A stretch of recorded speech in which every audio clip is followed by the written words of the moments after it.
Hey, how's it going? I'm Dave March, the Spy Guy, and this is my co-host, the Kev, the Orc. Welcome, one and all. How's people doing today? I hope there's more than just myself talking to myself because David's a great host, but I love a bit of chat as well. Come on, people. Yeah. But anyway, hopefully we'll get some people. I mean, we are 30 seconds early, but and 30 seconds makes a big difference. Trust me. I'll give you my ex's number.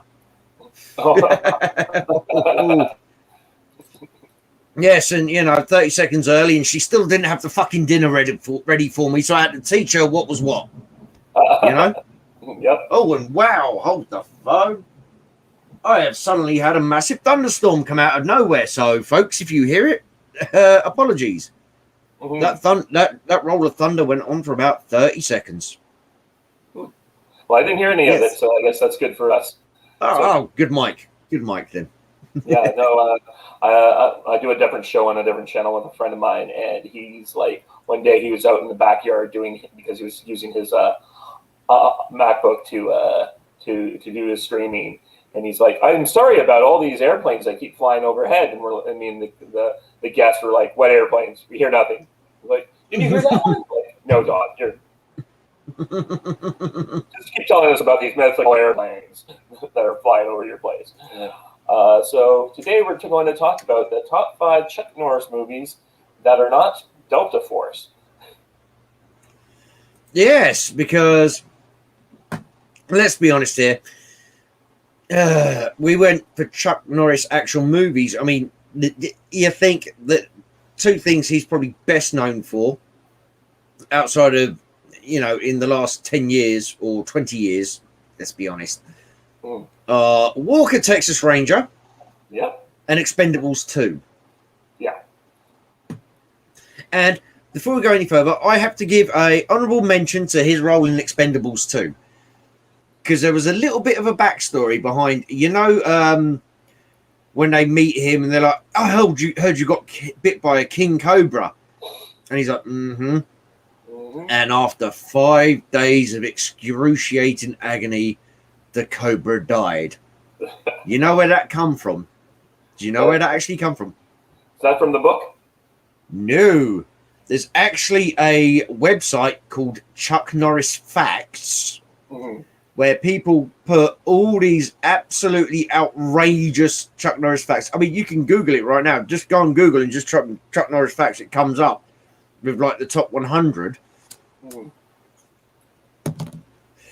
But this guy created this website. It's fun. It's game. It's silly. Some of this, Chuck Norris is the only person who can divide one.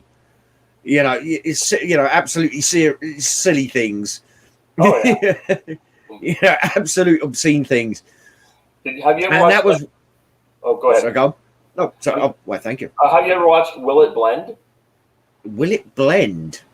Is that like a mashup one where they do? No, what happens is Will It Blend was like this blender company decided to make they said they could blend anything, so they would take random items and put it in their blender, and they would blend iPhones to nothingness that.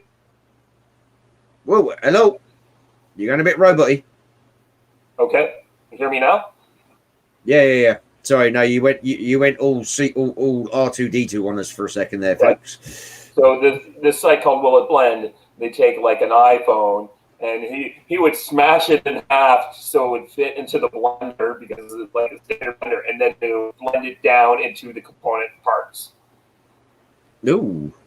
And one day he's like, well, we'll see if Chuck Norris can be blended. So they take this toy figure of Chuck Norris and put it in with a bunch of other Chuck Norris or bad guys, and they put it in the blender, and they come back an hour later, the blend pull up this toy, and all the other toys are destroyed, and they're like, so Chuck Norris robot is the only thing you cannot blend. But no, because from what I understand, the guy did, he did this whole website as, just a joke, just a bit of fun and games. And he then released a couple of books with some silly Chuck Norris facts. You know, I think I've got one of them somewhere. It's Chuck Norris versus B.A. Baracus, right? Which is just stupid facts about both of them. And from what I understand, he actually sued the guy who did this website for defamation of character or something. I think it was when he didn't he try and run. Dude, if you want to use my stuff, you still got to pay my trademark. No, because they just they just use the name Chuck Norris. You know, you can't copyright a name Chuck Norris. Yeah. You know, but I think he tried to sue them for defamation of character or something. Because didn't he try and run for governor somewhere at some stage? Oh, I don't know about that. I think or mayor or something. But I think they just realized they had to give him a piece of the action on the books because you're using his stuff. Yeah, and that was one of the most voted for jokes, because you can go on there, you can rate all the jokes. There's thousands of the fucking things, and so that was a nice little nod to he's no longer prattling about worrying about this shit. Do you know what I mean? So I quite like that little nod in Expendables. And the fact he's just there with that cheeky smile on his face the whole way through, just mowing down everybody in that film. Oh, yeah. You know? But, those type of movies. Which is why we're doing this, because we love those type of movies. We wish we had more. Maybe Cannon Group or Golden Globus had never gone out of we were just complaining about certain types of people in this world. And you notice when those types of people came about, we stopped getting great action movies. Oh, yeah. I mean, come on, Cannon Group, the American Ninjas. I mean, fuck it. Do you remember there was a spate where literally everything that wasn't a AAA list Hollywood production had the word American in the title? You had American Ninjas, American Cyborg, American Yakuza, which was actually a fucking great film, one of Viggo Mortensen's first. If you haven't seen that, that's fun. That's a proper guns and bullets kind of film. But yeah, you know, you had all these things. They were just titled American, and you know, it was either American or Cyborg. So you had American Ninja, you know. American Cyborg, you had Cyborg Cop, Cyber Tracker, and you know, all these great, you know. Yeah, there used to be a bunch of little movie studios operating in Hollywood, which would be doing these second, B or C class movies, but they were great to watch. They'd be classed as straight to VHS back in the day. Yeah. So they wouldn't get the theatrical runs, but there'd be art house, because certain places just would have a cinema market that was mainly for them. Like California, I think, had a whole bunch of movie theaters that only play these type of movies. Yeah. And they were also fucking great because they didn't have the budget. They didn't have the directors. They didn't have the super A-list actors. But what they had was an enormous sense of fun and ridiculousness. And what would be an interesting one is that, especially PM Group, they would bring in actors who would often be A-lister character actors, but would be brought into their movies and be given a chance to play a role that they normally never got to play. Yeah, Forsyth is a good one example of this. He played Al Capone in the Untouchables TV series. He's played a gangster or heady in a lot of different movies. But in one of the PM movies I watched one day, he's the hero. Yeah, he's he got to be the man without no name kind of character. Yeah, because they were kind of like the people who were typecast. It's like, okay, we're not going to pay you anything, or we'll pay you fucking basic. Yeah. But we'll give you a shot at doing something else, and if you impress us, if you do a good job, people will see you're more than just, as you say, for example, in that case, the mob character. We'll give you all sorts. And hey, by the way, Bree in the house. Hey, Bree, how's it going? Yeah, man, I'm good. Oh, yeah. I'm good. I'm not going to mention the Chelsea game. So we have these movies like this. You get the character actors, and that's how Ron Howard got his big start. Remember, he went to one of the drive-in movie kings. I think he went to Corman, and Corman said, "Okay, you want to direct a movie? I need I'll give you the ability to direct 2 movies, and you will star in 2 of my movies, and that's the deal. Yeah, that's a trade-off. And Corman said, I thought that the money I would make off of the movies where he starred in, because he did have star power, would be offset whatever dumb stuff that he would do in his directorial movies. But all 4 movies were some of the highest gross movies I ever got.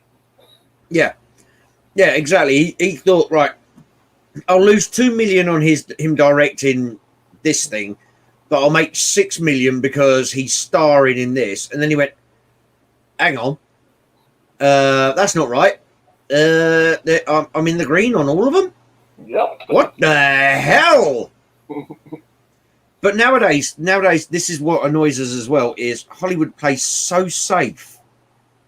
You know, it's like, I mean, when Marvel first came out, they were great movies, but now they've got the cut and copy and paste script almost down pat, and it's like, you know, and then insert character name does X, Y, Z.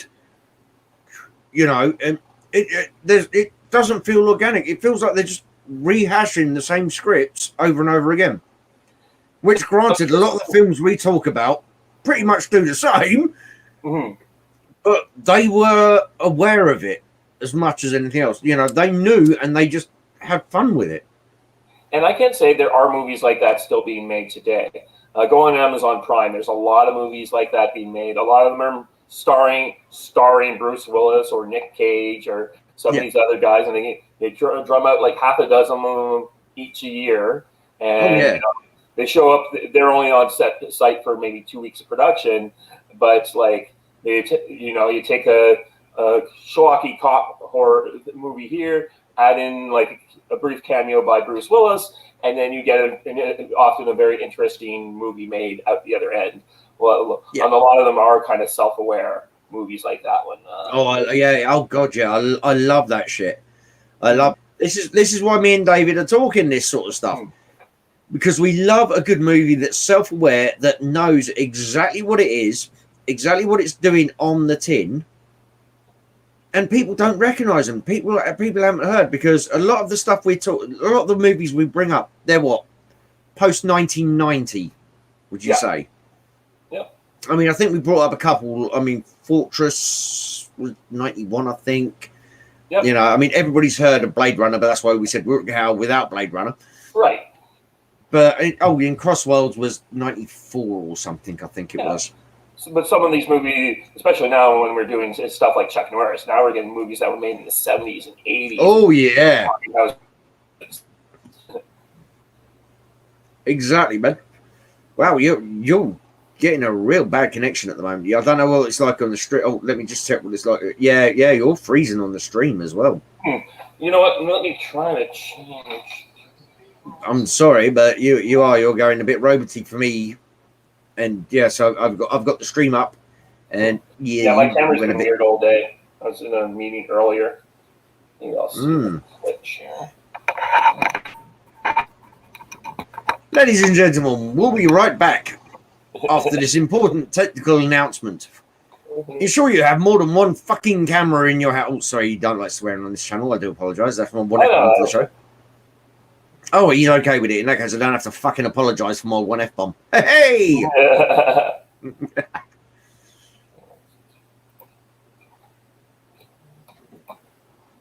Oh, and by the way, that person whose name begins with B still hasn't responded to me. Yep. Is this what? Am I less freezing up now?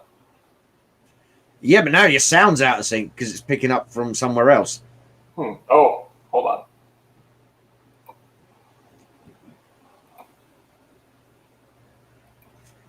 Although now you do look like you got a wonderful tan. Nope, no sound at all now. Oh, this is like been back over at the Planet of Fucking Nerds. This is. Jesus Christ. Oh, very, very faint sound. Okay.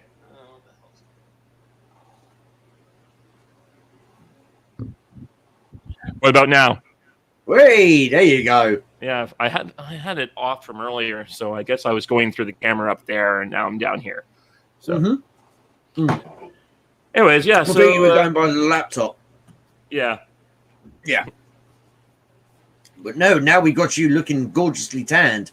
I know, it's weird. That camera. That's why I replaced that camera and a few other motion things, but my new camera's not been working very well lately. I know. I had the same problem with an old camera of mine. It made me look a horrible shade of jade. Mm-hmm. It was just annoying. You know, it did some color correcting to my horns as well. It was terrible, mate. It was terrible. Yeah, so Bree says, sounds a little ropey, but cam seems fine. Okay. Oh, good. Now, hopefully the sound sounds even better. Yeah. Can you hear the dulcet tones of The Ledge? David March. Okay, so maybe now that we've talked up our movies a bit, maybe we should talk about the movies we've actually done. Do you want to start, or should I? Oh, okay. All right. My number 5 pick, and this is gonna the way that I'm picking them. Again, by the way, folks, just to let everybody know, this is all purely subjective. This is our own picks. We do not collude. We do not send each other messages saying, "Oh, I'm choosing X, Y, or Z." If we pick the same movie, we pick the same movie. If we pick the same movie in a different spot, we picked the same movie and we ranked it differently. This is called having a personal opinion. I know, it's shocking that people are not in total lockstep on all things at all times. Well, in that case, Dave, you've got to agree Expendables 2 is Chuck Norris's best movie because it's the one that made the most money. No? No. Okay. Okay, fair enough. I went with Good Guys Wear Black. As my number 5 pick. Oh yeah, in fact that I believe that is. No, I have a different one for that one. But yeah, that's definitely one of that's a great movie of his. That's really where he starts becoming more of an action star and less of a someone else is doing it. I mean, he's Breaker, which is not on the list because it's not the greatest movie ever. It's not a great movie. But it's the first time I think he has a lead role. But yeah, this is where we get the Chuck Norris action man persona with your 5th pick. Exactly. I mean, come on. I mean, what is it? He's ex-commando. He led a squad. Yeah, and there was a theme, especially in the early 80s, late 70s, with a lot of his movies. I'm sure we'll bring up another one of them in one of its at least 3 iterations that had a Vietnam connotation in some way or another. And this one, I'm sorry, yeah, I mean, his brother had died in Vietnam. Yeah. And exactly. So it's, kind of personal to him. Sorry, go ahead. Sorry, no, I was going to say, so, the Vietnam thing, it is kind of personal to him. And people can actually, and people go, oh, doing Vietnam. It's like, no, he's doing something he feels passionate about. He could have made more money. It's something he starts the trend. I think there's only a lot of Americans, especially in the 1970s, want to forget that wars ever happened. Yeah. And here he's kind of bringing these movies that puts them back in your face, saying, "Hey, no, we failed these people. We need to do something about this." And start telling this shit happened, people. You can't just close your eyes and go, no. So but nope, sorry. I don't know whether you heard that or not. But and his team from Vietnam are being killed off, and he's looking at what the hell is to paraphrase it in the lingo for the kids, because I is down with the kids, as you can see. I am hip. I've got the latest. I've got the latest. Yeah, man. I'm hip. I've got the latest Ray Birds headphones or whatever it is, Ray-Ban headphones, and Whoa, David, Yeah, you're looking even better now. Yeah, it's gone dark. Often goes in weird ways. That's why I got rid of that camera. But yeah. Oh, well, sorry, folks. We have small technical difficulties. I mean, camera I've got is what is it? It's I can't even forget a Logitech. I think it's a C922. I think it is. Mm-hmm. Yeah, and my headphones that I'm using at the moment are like a 20-plus-year-old pair of Philips headphones. So, but yeah, what I like about this. Sorry. What I like about this. Go ahead. No. Yeah, is like you say. I mean, it wasn't the first Chuck Norris movie I saw, but it's the one where you you see where he's evolving as. Okay, it sounds corny, but a character actor, because he is a character actor. He plays a kind of character, right? And you can see the start of the genesis, if you get my meaning, Yeah. So yeah, and it's not as silly as a lot of his other stuff. But I think that, like you pointed out already, his brother did die there, and he was trying to treat it with a bit of respect at the same time, whilst pandering to Hollywood, to the script to make the movie. Yep. So, I don't. That is my number 5 pick, to be honest with you, because it's the genesis of the Chuck Norris who can kill a king cobra by letting it bite him. Right. It's also a great little revenge story where you find out what's going on and get through the conspiracy. And I'm sorry, I was trying not to give a proper spoiler, but then again, I'm giving very generic in the way that's happening there. But then again, this is 42 years fucking old, so why the fuck this am I movie's as old as I am? Okay, like yeah. This movie's only. I'm only 2,900 and something years older than this film, so it's pretty new as far as I'm concerned. So, okay, so my number 5 is a movie called The Hitman. Oh, now you see, I thought of The Hitman, but I thought, but then I went, I can't. That's probably number 6, number 7. Yeah, for me, I put it up a little higher maybe because it's made in Canada. Quite obviously, there is a lot of Canadian C30, everybody. That's why he's bringing it up. C30. Yeah, and basically, so Chuck Norris is this cop who goes undercover with the mafia, and it's very much it's reminding me a lot of Raw Deal with Arnold Schwarzenegger. Oh, that's a classic film as well. Yeah, and he's just manipulating both sides, and you're not too sure what's happening. And eventually, he's been betrayed, and he gets back his revenge on a lot of people. It's a lot less like he's not doing as many karate kicks going on in this movie. It's a lot more gunfire stuff. But it's just funny to watch all the different power plays as each side gets killed off by this undercover cop, and like all the betrayal after betrayal after betrayal that happens in the movie. I just love I love that. Yeah, so no, I do. A bit more higher. I get where you're going with that. Mm-hmm. But I mean, thing is, I mean, again, what was that? That was 90. Oh Christ, that was 90s, late 80s. Was it late 80s or early 90s almost? I do have the thing there. So Jesus. Mm-hmm. I was thinking like 88, 89, to be honest. 91. Really? 91? Jesus. Mm-hmm. So it's only 30 years old. Yeah. Oh Christ.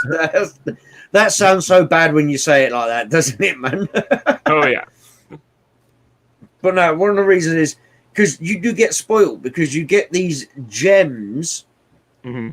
and then Hollywood go, "Oh, that worked," and then they do it to death. So you've seen, so there's been like 30 of them style of movies, you know, and if you never saw the original to begin with, you sit there and go, oh, well, this is just a low budget of X, Y, or Z.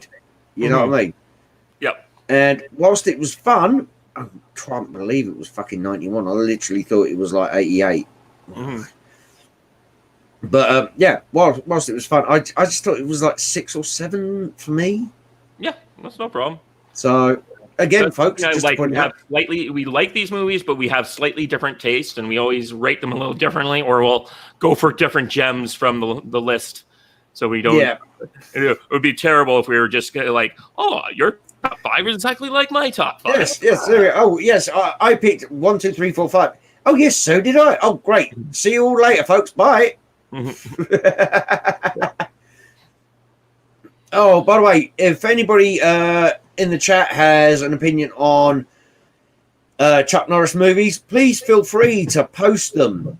And we will agree with you, or we will roast you. Well, no, we won't roast you because everybody's opinion is different. That's why me and Dave do this thing, because we have different opinions. But yes. Yeah, and I was going to say maybe you're not time for your number 4. Oh, number 4. Code of Silence. I also have this movie, but it's rated a bit differently for me. I was going to say, I bet this is a bit higher on yours. Mm-hmm. I mean, I guarantee you're going to piss yourself at my number 1. Oh, yeah, probably. I guarantee you. Mm-hmm. But no, Code of Silence. It's just this fucking great movie about a fucking cop, you know, who fucking, what was it? They were Indian gang, weren't they? Something like that. But it's just like there's just so many crazy things that happen in the movie. I will say, looking at Code of Silence, it is considered by the critics his best movie. Yeah, but what the fuck do critics know? I know. I'm just saying. But the movie just has, it's a very, not generic, but I mean, it's very interesting cop story going on here, dealing with, of course, like something bad happens. Do you rat people out of your unit? Do you cover up for other police officers? Has this very political drama going on. There's my favorite scene still has to be when the guys tried to rob the bar. Oh, really? That's your favorite scene? What, in any Chuck Norris movie? No. That's just what happens when those poor dumbasses. You always have to know. This is what you always should case a joint before you try robbing. Yeah. Don't think you're the top dog, because guess what? There's always somebody with a bigger bite. Yeah. So, but no, this was just fun because, I mean, again, by modern day standards, you've got a lot of stereotypes going on here. Mm-hmm. We don't care about stereotypes. We care about having fun. And also, by the way, stereotypes are classed as stereotypes for a reason. Right. You know, I mean, I get stereotyped and typecast all the time just because I'm an orc. I know, right? Just because I walk into an interview with a fucking battle axe and a great big bastard sword, you know, with trophies and blood drenched because the secretary wouldn't get me my fucking coffee like I ordered her to. And apparently I'm good for a villain role. Mm-hmm. What if I wanted to play Hamlet or something, you know? You know, what if I wanted to be one of the dwarfs in Snow White? But no, just because of the colour of my skin, I get typecast all the time. Mm-hmm. Hollywood's a racist industry, I gotta tell you. God, yeah. Oh, I'll tell you something off air I've heard. That'll make you laugh. But no, this to me was just like I say, oh, hello, face is gone. But mine this time. Oh, your face is gone. Okay. Yeah, the tracking's gone. Oh, there you go, I'm back again. Mm-hmm. But no, this to me, like you say, it's got all the intricacies, the fun, and the fun stuff, and it's just like, does he? Doesn't he? Should he? Shouldn't he? You know, the moral dilemma of the whole thing with cops on cops, and because they're a brotherhood that needs to protect each other and, stand by each other because, you never know. But is it right? It's fun. It's fun, and it takes it in a slightly different direction. Yeah. And this was earlier. I mean, because let's face it, I'm going to say early 80s for this because most of his movies were between 76 and 92. Yeah. I think. And then he kind of moved into TV work, which we're not counting. Yeah. So, but yeah, no, it's fun. I mean, so I've just hold on. Let me just check something. Sorry, hold on. Mm-hmm. Yeah, I mean, you got. Sorry, I just called it up here. Yeah, you got Henry Silva in there as well. You got a couple of big names. Couple of half decent names in this. Just scrolling down, but nobody will ever remember this movie for these people. Mm-hmm. But that's because Chuck Norris can outrun light without actually getting off his couch. Right. Yeah. So my number 4 is Missing in Action 2. I had to choose one of the 3, and I decided that was probably my best. It became like very common amongst certain people to think that America was the bad guy at all times, and especially during the Vietnam War. But here in Missing in Action 2, we got to see everyone was, hey, welcome to the stream there, Job. Yo, yeah? Job, how you doing? No, it's Job, not Job. It's okay. Job. Yo, Job, this guy is cool, man. Sorry, Job's a good man. I've encountered him on the chat on your streams. Yeah, man. I hope you fucking lick that subscribe button. Mm-hmm. Smash the like button. Mm-hmm. Do all that good stuff for us, please. Yep. Because this man is the ledge, David March. Whenever you hear us say on, Popcorn Planet or the Planet of Nerds, when we ever say the name The Ledge, we're talking about this guy right next to me. This guy right here. Mm-hmm. Okay. That I metaphorically poking with my horns. No, you definitely are poking. I can feel it in my arm. It's really. Oh yeah. Hey, it's your second shot. Mm-hmm. Hey. Yeah. So, what is it going to say? So, Missing in Action 2 basically it takes place in the prison. So, in the first movie, he's a guy who got out of the spent 5 years in like a Vietnamese prisoner of war camp. In the second movie, camp. Yeah. See him in the prisoner of war camp and how they eventually escape, and several of the escapes on the way out. He's already been here a while. So yes, man, good man. Nice. Yeah, so we get to see all this great action sequences, like the time they get attacked by a flamethrower and people trapped in bamboo cages. All the movies that not a movie, but we watched was it the Karate Kid sequel to the TV show. I'm escaping me. Cobra Kai. Yeah, Cobra Kai, and we got in the last season where the boss, or the bad guy, we got to see his prisoner of war experience. They got all those ideas from the Missing in Action series. Oh, big time! And by the way, this is also on my list. MI2, MIA2. Mm-hmm. Yeah. So it's a great movie. I really recommend it. And it's kind of like you can watch And the funny thing about the Missing in Action series, you should actually watch it out of order. You should watch 2, then 1, and 3. Then 3. Yeah, because they did number 1, and it was like, oh wow, that worked. Mm-hmm. Because it was it just before? I can't remember. It was just before First Blood Part 2 or just after. I cannot remember off the top of my head. They both came out about the same time. Yeah. So I think sort of like the script had been shipped around a little bit, and one of the scripts, either Missing in Action, or First Blood Part 2, one of those scripts had been shipped around a little bit, and somebody plagiarized. Well, no, not quite plagiarized, because then the lawsuits would have been all over the fucking place. But took inspiration, shall we say? Mm-hmm. So, but I think looking at it, it's sort of like, was it First Blood Part 2 comes out after Missing in Action Part 2 and is very much a very similar movie. yeah. But First Blood Part 1 comes out in 82. Missing in Action is 84. Missing in Action is 82 is 85. Yeah.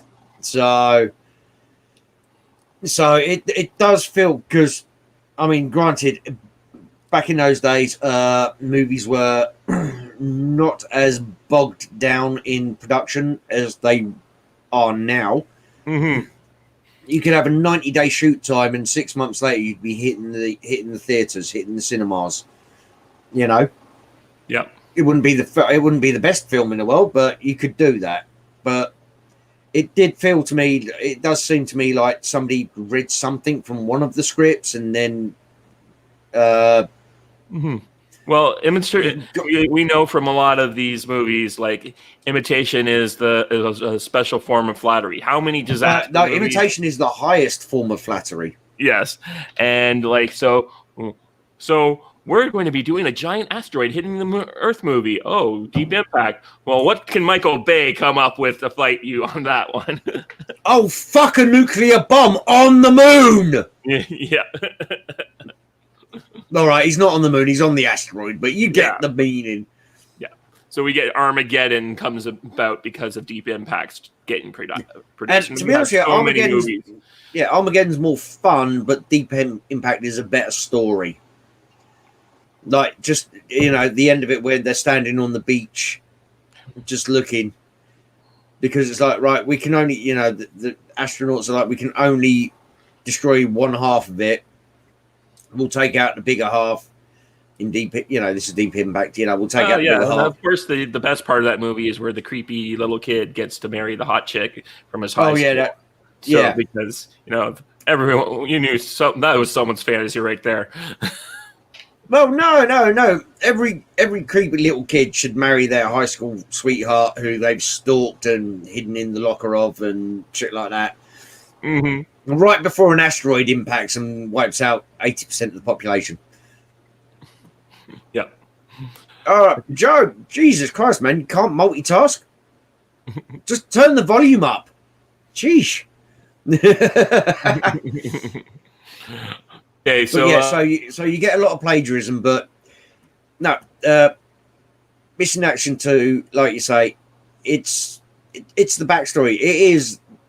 You are absolutely correct. You should watch 2, then 1, then 3. Right. So like Star Wars, you got to know when to really start the movies nowadays instead of like the old day. Star Wars, right? Start with The New Hope, finish with Return of the Jedi. Rogue One was all right. Rogue One was pretty good. I did like Rogue One, and to be honest, the prequels. I don't hate as much as I did when I first saw them in the cinema. Yeah, they kind of grew on people over time. Yeah, like Arash. Right. And then you got what happened later, and you just went, actually, you know what? The fucking prequels are Oscar material compared. Yeah. Sad. And it's so sad. I didn't mind 7, but the fact that 8 and 9 didn't pay off on anything set up in 7 always gets me. No. No, one of the reasons I gave 7 credit was because it's like, okay, they've combined everything that was in the OG trilogy into one movie, and yes, the physics behind it don't make any fucking sense. Oh, how little I knew about what they were going to do in the future movies. Yep. But I'll give them credit. They've got everything out of the way that everybody fanfic-wise is going to be going, oh, well, what about this? What about that? They've got it all out of the way in the first one. So now they can move ahead with the story. And they've set up a couple of characters, yada, yada, yada. And then we had, oh God, what was it? Oh shit, what was the fucking name of this? Jedi followed by green titty milkshake, followed by the fail of Skywalker, wasn't it? Yeah, that sounds about right. Yeah. If you guys want to watch more about that, you got to go over to Movie World and watch Andy Signor and Vito look out at the best movie of all time. The best movie of all time. Oh yeah, no. I mean, I'm sure there's a link somewhere. If not, come check out. Can I self-promote for 1 second? Yeah, sure. Come check out the Planet of Nerds. We will have links to Discord, and we have links to our favorite channels, including Movie World. And yeah, check that shit out. That is some funny fucking stuff. Yeah. But yeah. So I believe it's your third movie now. Yeah, my third movie was actually Hellbound. Now, for those of you who haven't seen Hellbound, which will be all of you because not many people know about this movie. I watched it. Yeah, you probably watched it like a week ago. I did. Yeah, there you go. You didn't know it existed till I mentioned it. Hellbound is, to a point, End of Days before Schwarzenegger did End of Days. Yeah, I mean, well, hey, is she in the house? What up, man? Talking about Chuck Norris, if you want to talk about it, feel free to mention your ideas in that. Yeah, chime in with Chuck Norris's best movies in your opinion. Apart from the Delta Force, because we cut that one out, because we have to ban one movie from each of these actors. Our and TV series don't count. So, but saying that, if you brought up Texas Walker Ranger, then I would have to ban you on the grounds of good taste. So, but no, man, feel free to come at us in the chat. But no, Hellbound. I mean, come on. Instead of, I mean, I'm going to use comparisons to End of Days. Instead of two private security operatives, as in Schwarzenegger, and I can never remember the guy's name, is his partner in End of Days, they're two cops. They're investigating a murder. They find an ancient demon. You know, it's because End of Days was 98, I think that came out. Yeah, it came very late in that decade. Yeah, it was like 98 to 99. Yeah, yeah, capitalize on all the millennial fever. Exactly. Which, you know, I mean, I knew people who made a shit ton of money on IT during that. Oh, we need to check because you remember the Millennium Bug was a thing. Oh yeah. Yeah, I knew people who did the IT thing, and literally they would just go in to companies, turn their computer, reset their computers' clocks to 11:59 on 31st December 1999. Sit there a minute. If nothing crashed, they went, "Nah, you're fine." That'll be and they do it per monitor, per computer and shit like that. And it'd be like 50, 100, 150, 200, 250, 300, 300. You know what I mean? Yeah, I had used to go to this local gaming store and rent DVDs. So I had rented a bunch of DVDs over the holidays. And I came in the day after, like New Year's, January 2nd, and the owner of the store opened up and said, "We've been hit by the Y2K. You owe me $3,000." I'm like, "What?" All the video rental computer reset everything to when it was back when it first opened, which was apparently made in 1980. I was going to say he was using a DOS computer back. Yeah, she was using the DOS computer. So, and it just reset back to 1980 when the machine said, and so all my DVD fees went to back to the beginning of 1980. So I was like, "You owe me $3,000." I'm like, "Oh, I'm not paying that." No, that's never going to happen in a million years. But I mean, the thing with Hellbound as well is they end up actually going to, I think it's Israel. You know, they go to fucking Israel because they get sucked into this whole thing, and it's like I say, it's a different spin for Chuck Norris because he's not just doing his signature roundhouse kick and as he got it later on in life, just pulling a gun. You know, they bring up some they bring up religious connotations and some of the stuff they touch on. Well, let's be honest, in the last 2 weeks alone, you'd be like, ooh, you might not want to mention that anymore. Mm-hmm. Yeah, Ixnay on the you know what I mean? So, and it's just and you got because what was it? It's sorry, folks, a lot of these films I have seen years ago. Right. I do try and do my research for this, but when you're 3,000 years old like I am, not that you can tell because I look fucking gorgeous. And the reason I stared just then is because I knew there was somebody laughing at that statement. Mm-hmm. But no, so yeah, it was to do with the Crusades, wasn't it? And King Richard. Yep. Yeah. Who is it? He defeats one of was it one of Hell's generals, captains? Yeah, it's like one of the chief lords, like a Mammon level lord. That's it. Mammon, not mammoth. I had mammoth in my head, and I knew that was wrong. That's why I didn't say it. Although now admitting I had mammoth in my head doesn't make me sound any smarter. Like the scene when they get to at the beginning of the movie and they're driving along and suddenly something happens and they discover the body. It's like, huh. It's like, you don't see that every day, do you? Yeah, you don't see that every day.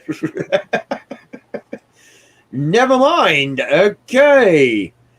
But yeah, so they actually, again, taking current things out of it, they go to Israel, for God's sake, because they're being grilled by other people about this. Mm-hmm. And that in Golden Globus could get a hell of a discount. Whoa, Golden Globus going for a discount anywhere? I thought they had more integrity than that. Oh, yeah. It is also the last Golden Globus movie ever made. Was it the last one? Apparently so. It was directed by Aaron Norris, Chuck Norris's younger brother. Jesus. So, as you can tell, I do a great amount of research on all of these things. Yeah, well, the problem for Golden Globus is they were the one who created the Masters of the Universe movie, and it just destroyed them trying to make that movie. Dude, that is a guilty pleasure of mine.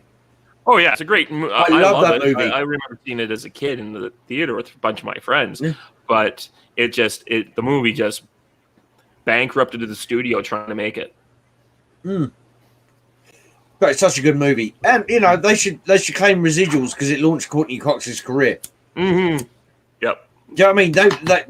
They would have been out of debt in no time at all if they just claimed 20% of her weekly Friends fee. Back when they were getting, what was it, £1 million an episode? Mm-hmm. At one stage, the Friends cast were getting £1 million a freaking episode. But no, I love the Master of the Universe. Like I said, I mean, I saw somebody who actually loves the movie, but took a funny slant. I can't remember who the guy is, and he really spun it as a homoerotic drama. Because if you think about it, how many up close cutscenes are there of Dolph shirtless and just with the nipple shots and what have you, and with the white with the little speedos with the glistening thighs and shit. Oh yeah. I mean, what is the other one thing I didn't like about Master of the Universe was what they did to Beastman. Mm-hmm. Which actually we discussed on Sunday. Were you there on Sunday? No, I was not. You were in the chat No, you weren't. Go back and watch it. We talked on Wormholes, me and Chris, about they've released screenshots for the upcoming Kevin Smith. I did watch some of it. I guess I missed that part of it. Oh, Beastman looks fucking dope from the one shot we saw of that. Oh, he looks dope. Ishii. Expendables 2 does count. Yeah, but I discounted it on the basis it's not a Chuck Norris movie. He's in it. He's not the lead or one of the main stars. Yeah, that's usually how. Don't get me wrong. Yeah, everything he's in, he's one of the main stars because it's Chuck fucking Norris. Mm-hmm. But it's it does it counts as fun, but. Yeah, and yes, Bree, that is crazy. Each of the main 6 actors were paid up to $1 million per episode for, I think it was like seasons 5, 6, and how many did it go for? Was it 10? Yeah, I really. Yeah. Friends was not a show I tended to watch a lot of. I mainly watched it when I was at work and on break. And because people, light entertainment. Yeah, no one was going to argue with Friends. Friends was really the epitome of what a lot of people call the water cooler show. Mm-hmm. And for those of you who are not in America, because we have running water. So we can get drinks from taps and faucets, as Americans call them, and shit like that. The water cooler show is the one where everybody gathers around the water cooler so they can get their little paper cup of water and talks about. And Friends was the epitome of that every week. Mm-hmm. And you believe that what Joey said? Huh? Oh, yeah, exactly. It's like, what? He did what? How do you get locked in the TV cabinet?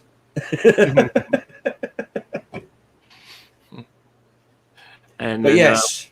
Yep, go ahead. No, sorry, no. I'm just about to, I thought somebody typed something in chat, but they hadn't. It's just my monitor refreshing because it's 25 years old. Oh, yeah. And it still works. Well, my third movie, it's a little different one. But I watched this as a kid and I've always loved it, despite what the critics say. I liked Firewalker. Don't you dare say, fire. Right. I thought for a second you were going to say Sidekicks. I was watching like a thing of like someone else's list of Chuck Norris movies, and they actually like Sidekicks a lot. But no, it's not. No. Firewalker is this movie with Chuck Norris and Louis Gossett Jr., who are playing a couple of like Alan Quartermain type adventurers. They start off in like being chased. They get captured by the general. It has this very generic cornball stuff. They run into this girl. It's kind of an Indiana Jones style setup. She has a treasure map. They go on this quest. They meet all sorts of interesting characters and are being chased by the bad guys. And there's even a little bit of supernatural stuff that happens near the end. And it's just a great, fun little adventure that made me as a kid wish that I could be one of those guys off in this kind of danger. And I was watching the trailer again just before the show, kind of put me in the mood. And I'm like, I could see me in the Kev here being Louis Gossett Jr. and Chuck Norris in some sort of crazy adventure. Hold on. Which one are you? And be careful when you pick, because I'm an orc, and apparently at the moment that's problematic. Well, I would be Louis Gossett Jr. and you'd be Chuck. Okay.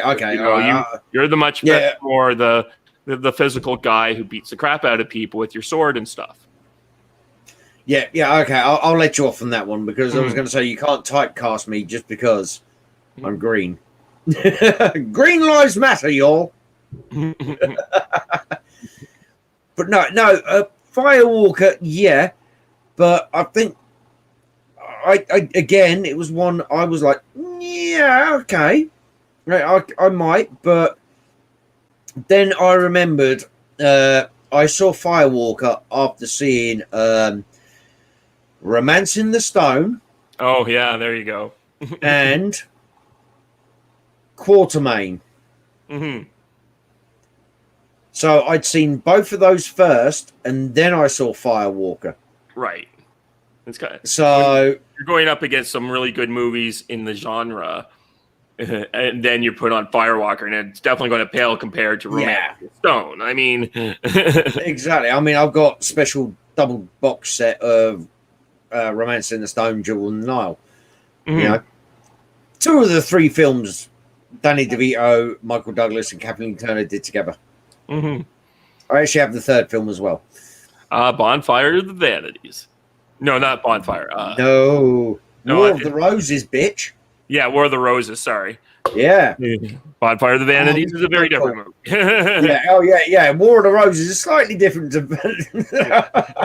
No, I just remember, like that whole scene with Danny DeVito. He's like, I had this cigarette locked up in a box, and then he has to get that cigarette out. Mate, Danny DeVito nails it in those 3 movies.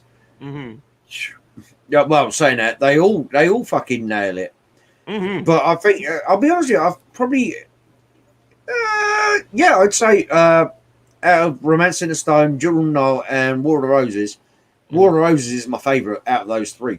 Okay. Because Romance in the Stone, Jewel and Nile feel a bit more like an Indiana Jones knockoff, which, let's be honest, fucking hell, the first time you meet Douglas in Romance in the Stone, you know, he's even got the fucking hat on. You know, he's just more of an arsehole. Which I like as a character.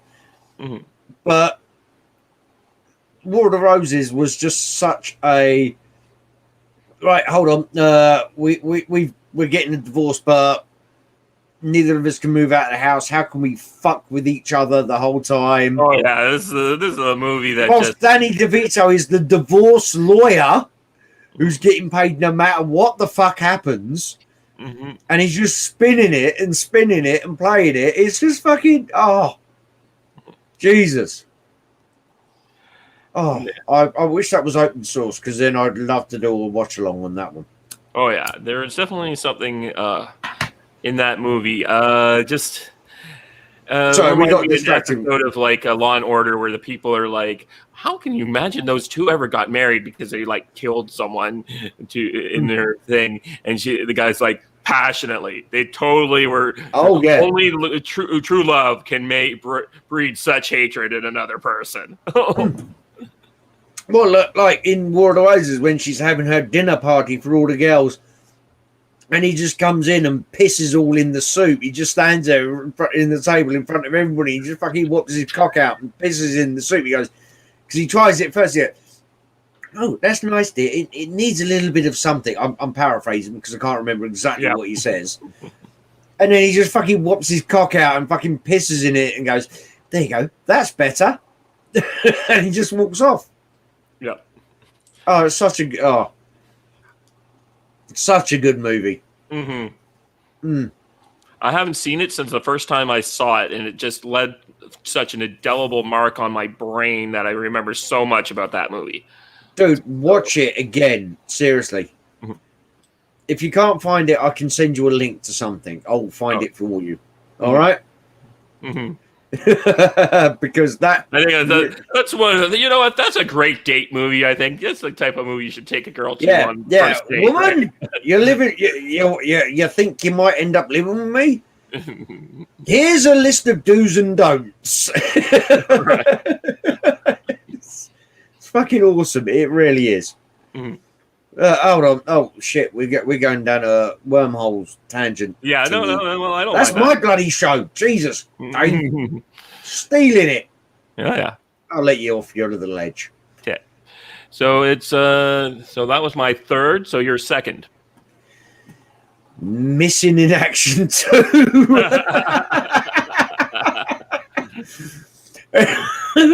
For all the reasons you say, because you had Missing in Action 1 and you thought that was pretty cool, but then you got Missing in Action 2 and you're like, damn, this is what actually went, this is, like you said, you need to watch them in order, out of order.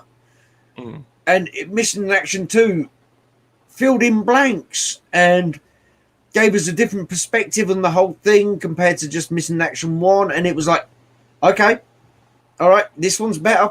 This one is definitely the best of the trilogy. Mm-hmm. You know, I mean, we talked about it for what was it, 10 minutes, 15 minutes already? Oh yeah, but the like, what is it? Seldom do you have a movie that is the rushed sequel to a movie. Oh god, yeah, they knocked this out in one.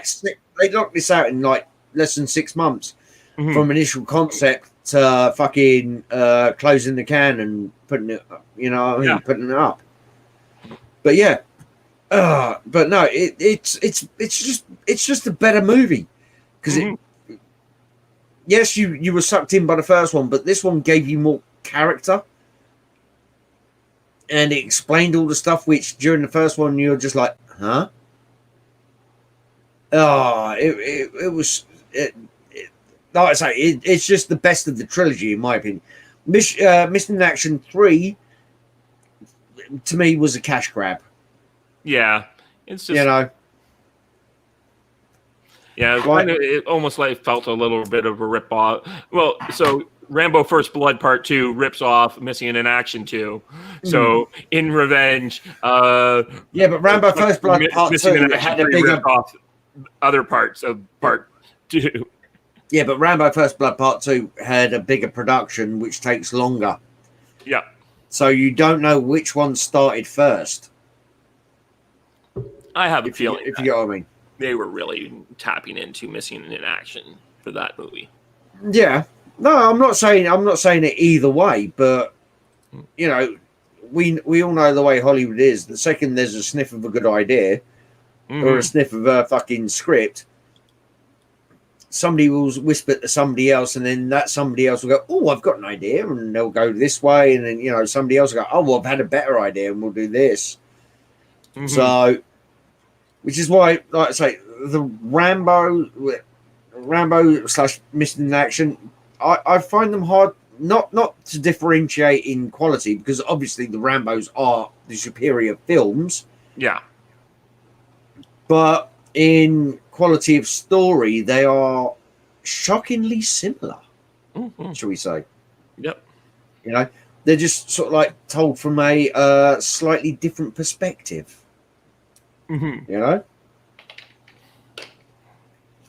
Okay. My number 2 is Lone Wolf McQuade. Again, I thought about putting this one on there. It was really after you had Good Guys Wear Black glasses, and this guy had this is like the next movie that comes along that really role. So he did like what was the movie that came before this one? Army of One, right? I think it was Army of One. Force of One is what it's called here. So you got Good Guys Wear Black, Force of One.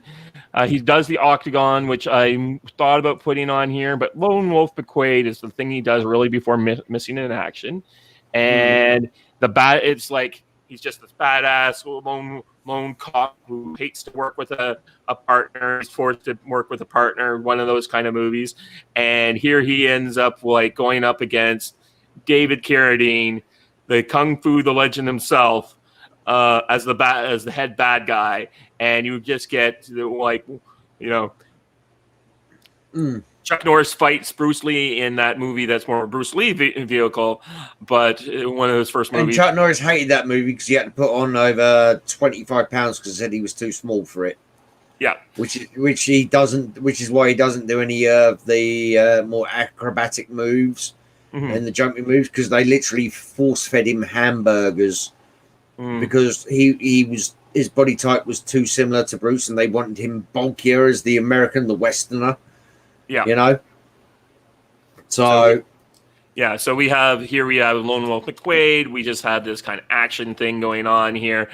Drug dealers, bad guys, but we get an ultimate fight between two of the greats of this era of Kung Fu mystery, David Carradine and Chuck Norris is the final fight. Yeah. Like, come on, it doesn't get much better than that. So really, he is also cementing himself into the kind of role that he becomes a character of. So you want to see the evolution that happens where watch Good Guys Wear Black and Lone Wolf McQuade. Oh God, yeah. Oh, definitely. And like you say, David Carradine. And for those of you watching, not just live, but on the replay, the thing you probably know David Carradine from, and I hate to say it, will be Kill Bill. Right.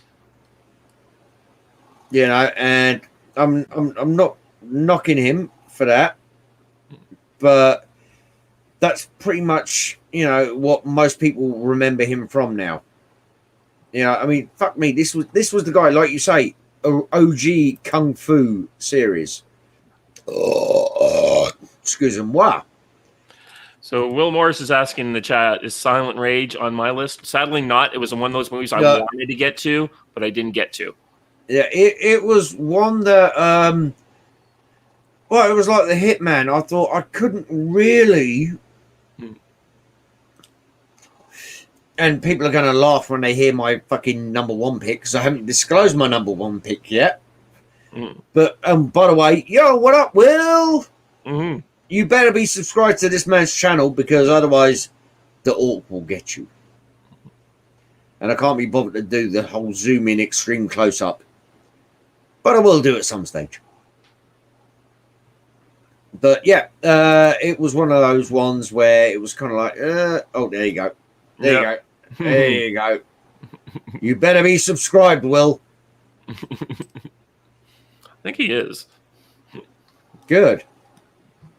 That means he's got some good taste, because I know he watches... Yes, that is. I do believe that is the orc's number one. What, Silent Rage? No, the other movie Will just mentioned. Oh, fuck off! No, Will likes to troll me. He likes to troll me. He says things like, spatially transmitted diarrhea is the best Star Trek show. When it's clearly not, because Picard is the greatest apology tour ever.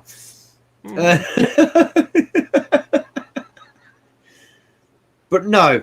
So, yeah, do you want to go on about Lone Wolf? Or no, I think we got through. The other thing that I, of course, grew up in Canada, and so I got to watch a lot of, because it was filmed here, so it got to be Canadian content. Kung Fu: The Legend Continues. Ooh. And I also watched, later on, I watched a lot of Kung Fu, the original story one, where it's set in the Wild West with him traveling around. But the Legend Continues gets into a lot more like mysticism and magic and stuff. But he becomes like this grand Shambhala master of Kung Fu. And like, so it's Kung Fu Monkey Madness. Yeah, there's this, well, his son's a cop too. So he and his son are apart for like 30 years, and then they meet each other later on. Like he's on a quest to find his son, and eventually shows up this mysterious man of town and finds, and they reconnect.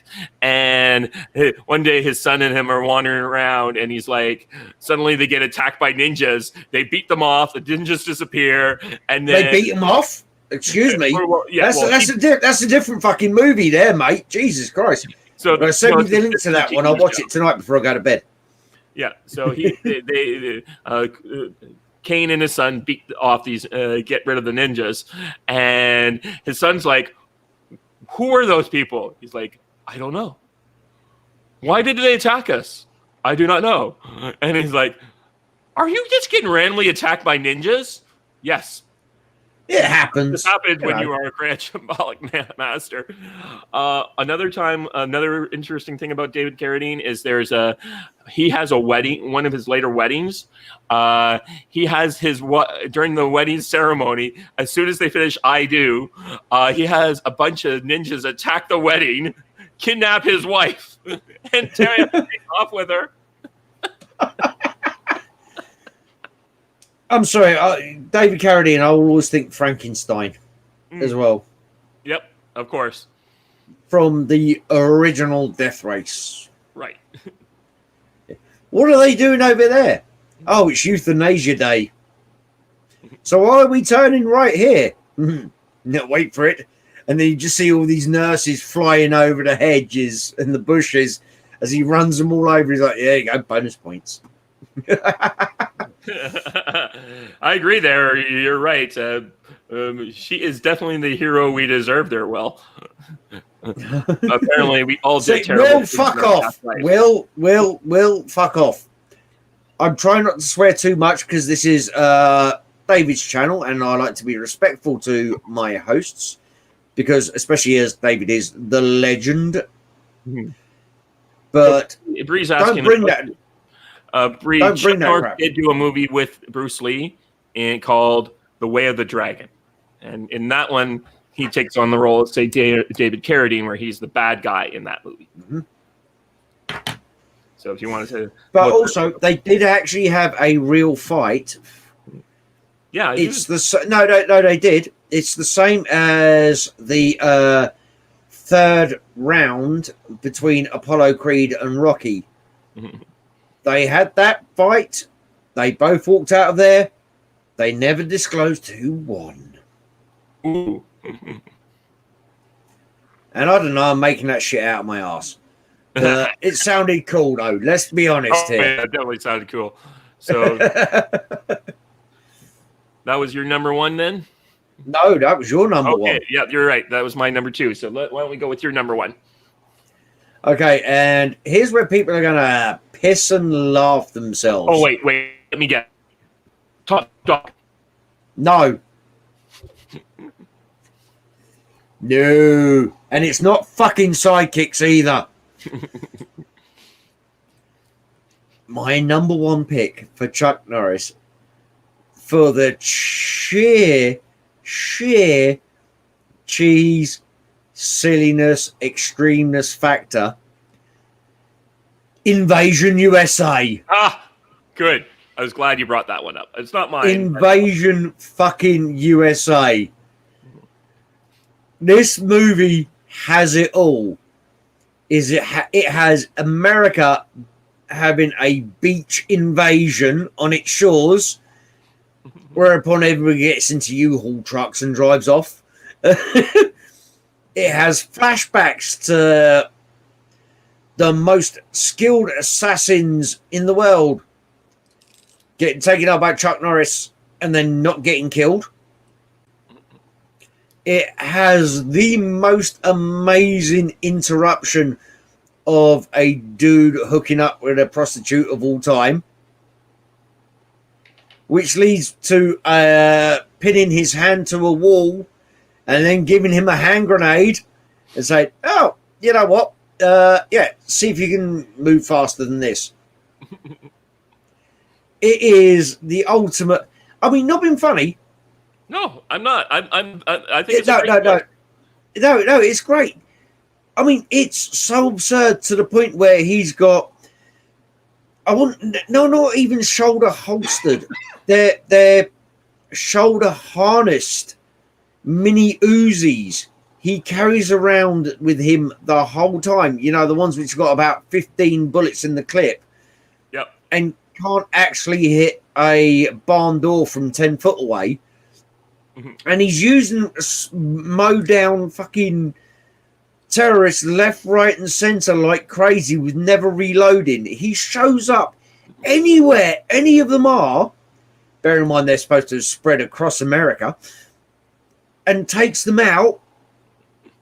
He fucking, you know, it's just absolute bonkers nuts. And the way they spread terror and fear across America would be akin to putting a tweet out nowadays, because immediately everybody's like, no! Oh, yeah. You know, it's just absolute stupid fun. To the point where the leader of this whole invasion, because they're going to destroy the Western fucking American culture, is so shit scared of Chuck Norris because he didn't kill him, because Chuck Norris didn't kill him 15 years beforehand in a flashback where they look identical. Yes, this is 80s special effects, folks. Oh, yeah. They didn't bother with de-aging. They just went, it's a film. It's fiction. Roll with it. So, no, Will, it's not too early in the day to F off. I've been at work for Yeah.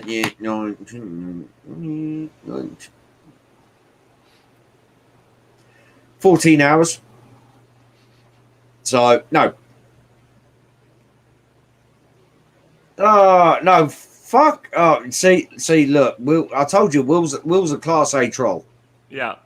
Hey, I actually watched a thing where they did the top 7 Chuck Norris movies before I did this, and one of their lists was Sidekicks because they thought it was a great kids movie, and because Jonathan Brandis in the movie is like an asthmatic Fucking kid. hopeless. Suffering from this condition, and he has these weird fantasies. Yeah, that's not just asthmatic kids. Healthy kids, or even asthmatic kids with a healthy imagination, fantasize about other things apart from Chuck Norris breaking in their bedroom window and going, "I'm going to teach you kung fu."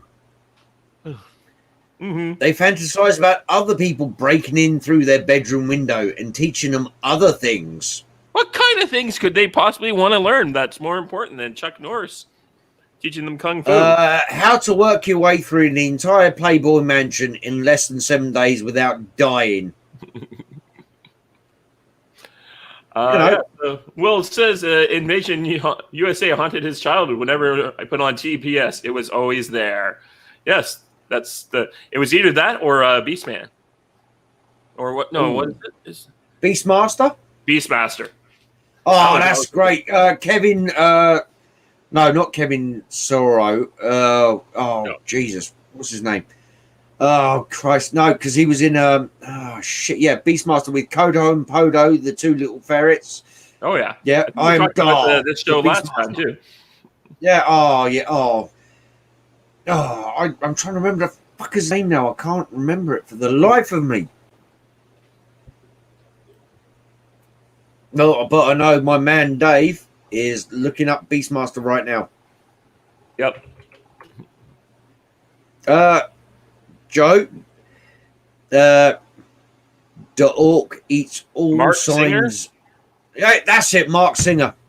Yes. And with the Rip Torn as the bad guy. Yes. But you have the mask on most of the time. Mm-hmm. Yeah. But no, so TBS, that's an American channel, so I'm assuming that would be, like a late night cable channel. But Job, no, the orc does not have cake. He has muffins. He has pie. He has whatever the hell he wants. Well, my number 1 pick was one of your earlier picks, so I'm thinking of switching it out to a different movie.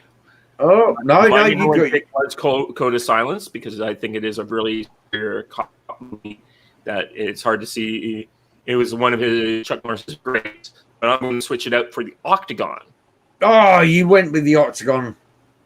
And the Octagon is really a great action movie with Lee Van Cleef as one of my favorite character actors. And maybe we should make Lee Van Cleef our next target, because we can knock off and just say you can't use the Dollars trilogy for Lee Van Cleef. Oh, for God's sake! Really? That's all anybody actually knows about Lee Van Cleef. I know. You could use that. Well, you kind of shot your load there, really, haven't you? Yeah. You can't do the Dollar trilogy, and he's in the Octagon. All right, what else are we gonna do? Yeah, okay. Maybe we'll talk about something other than that, because, it's definitely have to look at some of those cowboy movies out there. Maybe we'll do top 5 Clint Eastwood movies that aren't Dirty Harry.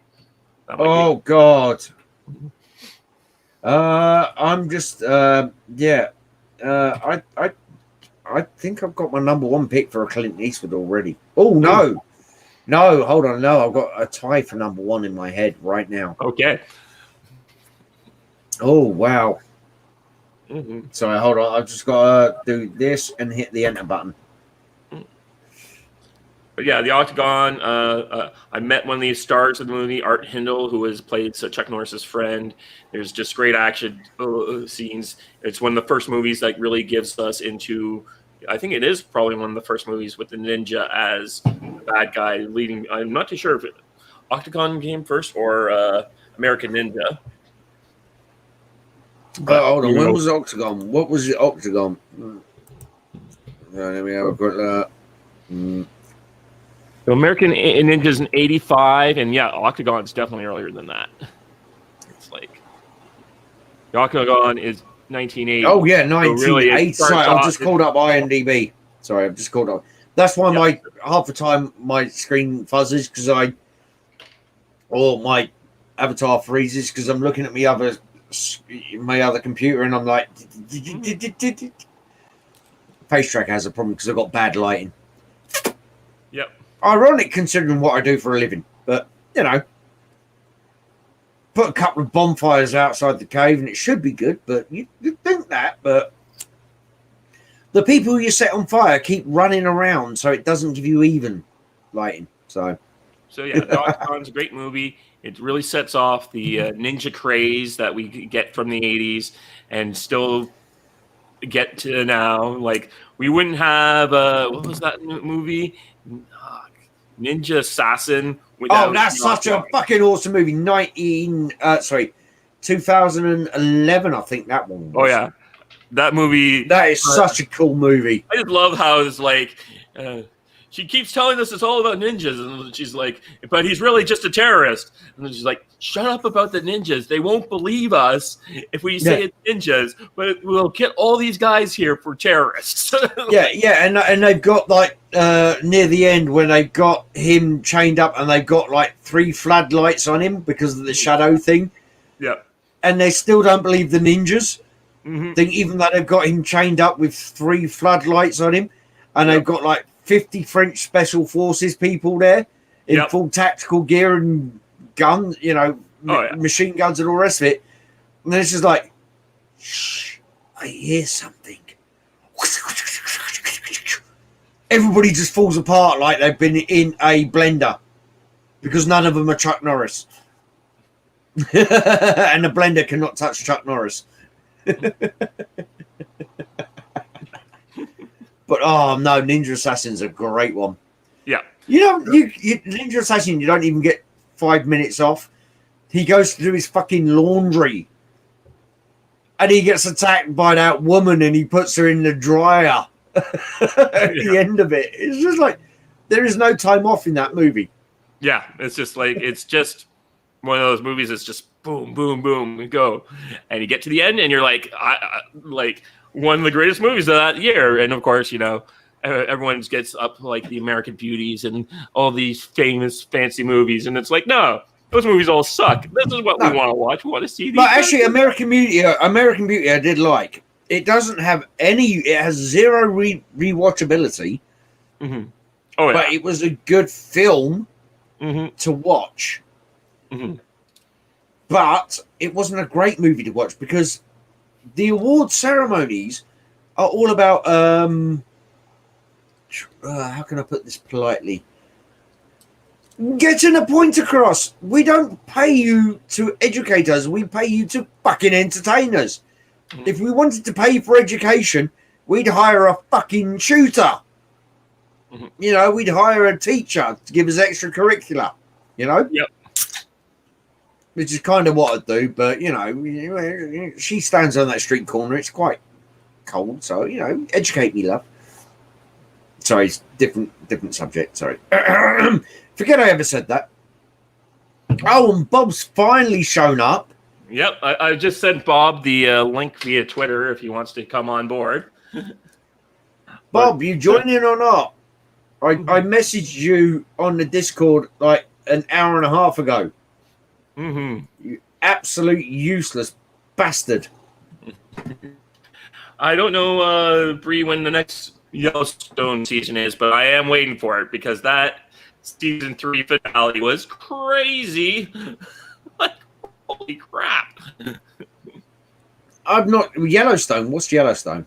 So Yellowstone is kind of Game of Thrones light shows Kevin Costner plays this patriarch on on the largest ranch in Montana, and he has his children who are all like fighting for attention, and he disputes with the other things. But what's interesting is he's not only a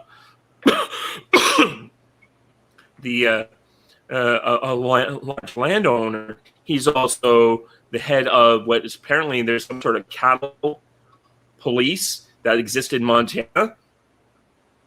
Okay. So he's the commissioner of this special force. David, stop talking for a second. Sorry, stop talking for a second, David. You are going proper spazzing out and out of time. So just let it focus for a second. Okay.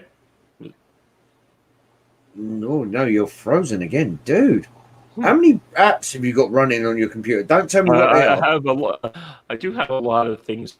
Yeah, because that can really suck your. If you get what I mean. Mm-hmm. Suck the memory hole. Oh, excuse me. Sorry, I am going to respond to this in the chat. All right. Right. Will, spatially transmitted makes me think of species. Well, that's infinitely better than spatially transmitted you're fucking talking about, mate. All right. Eastwood top 5, not as tough as people think. Right. They say beneath Chuck's beard there is no chin, just another fist. See, he's been on the website previously. You know, and Job says 15-year-old me loves species for very obvious reasons. Well, there was at least 2 of them. And Job says he still loves species. Well, damn, yeah, man. Yeah. Although if you there was a Van Damme movie, Maximum Risk, I think it was, with Natasha Henstridge as well. Yep. Which will give you a couple of reasons to watch it. So yeah, baby. And yeah, no, Will, the plastic bag scene in American Beauty was supposed to convey the way the character sees real life from a different aspect, from a different point of view to the norm. How he views beauty and positivity differently than most normal people. So that was kind of what they were trying. I mean, don't get me wrong, they fucked it up royally, but it was supposed to convey, I have a different viewpoint on this than the other characters in this film. Mm-hmm. So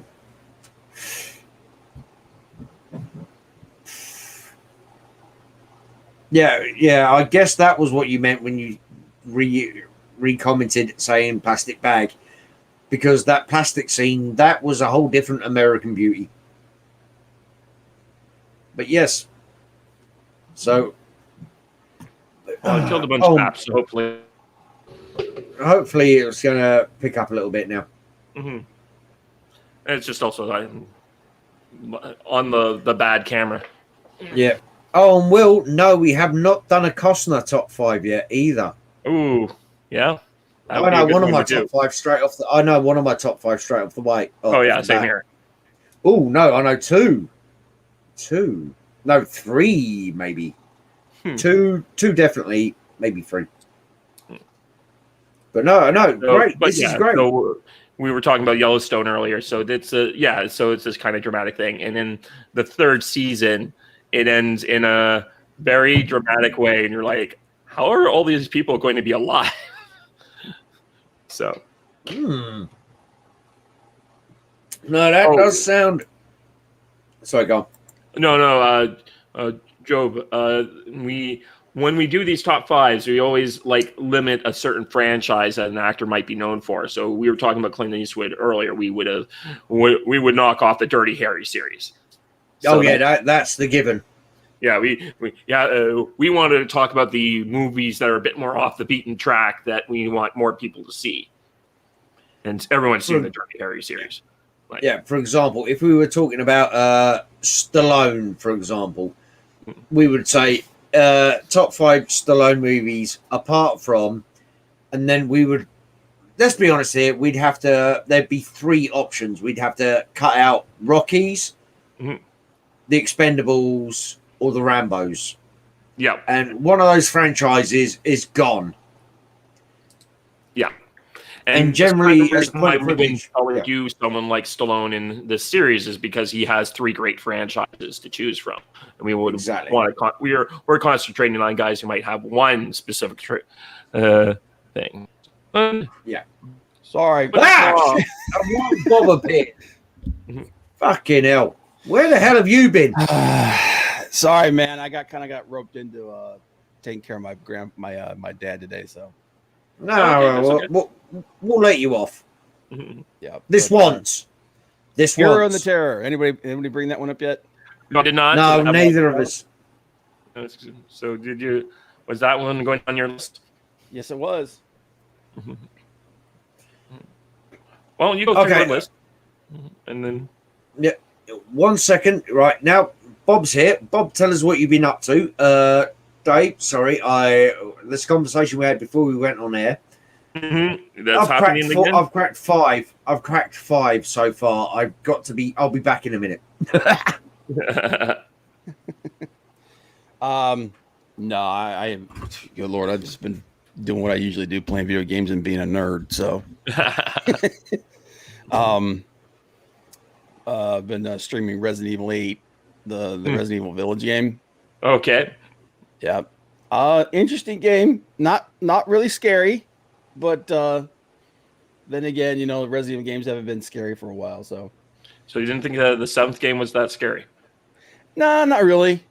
I mean, I liked it. Don't get me wrong. I like them. I'm a Resident Evil fan, but even back in the day, I didn't really think that they were particularly scary. When they first came out, I remember I loved them, but because it was all jump scares. You know what I mean? And I'm one of those guys. Like I'm a huge horror movie fan, and I'm of the mind that jump scares aren't really horror. They're not really scary. It's just because it's just you're just being startled. You know what I mean? Yeah.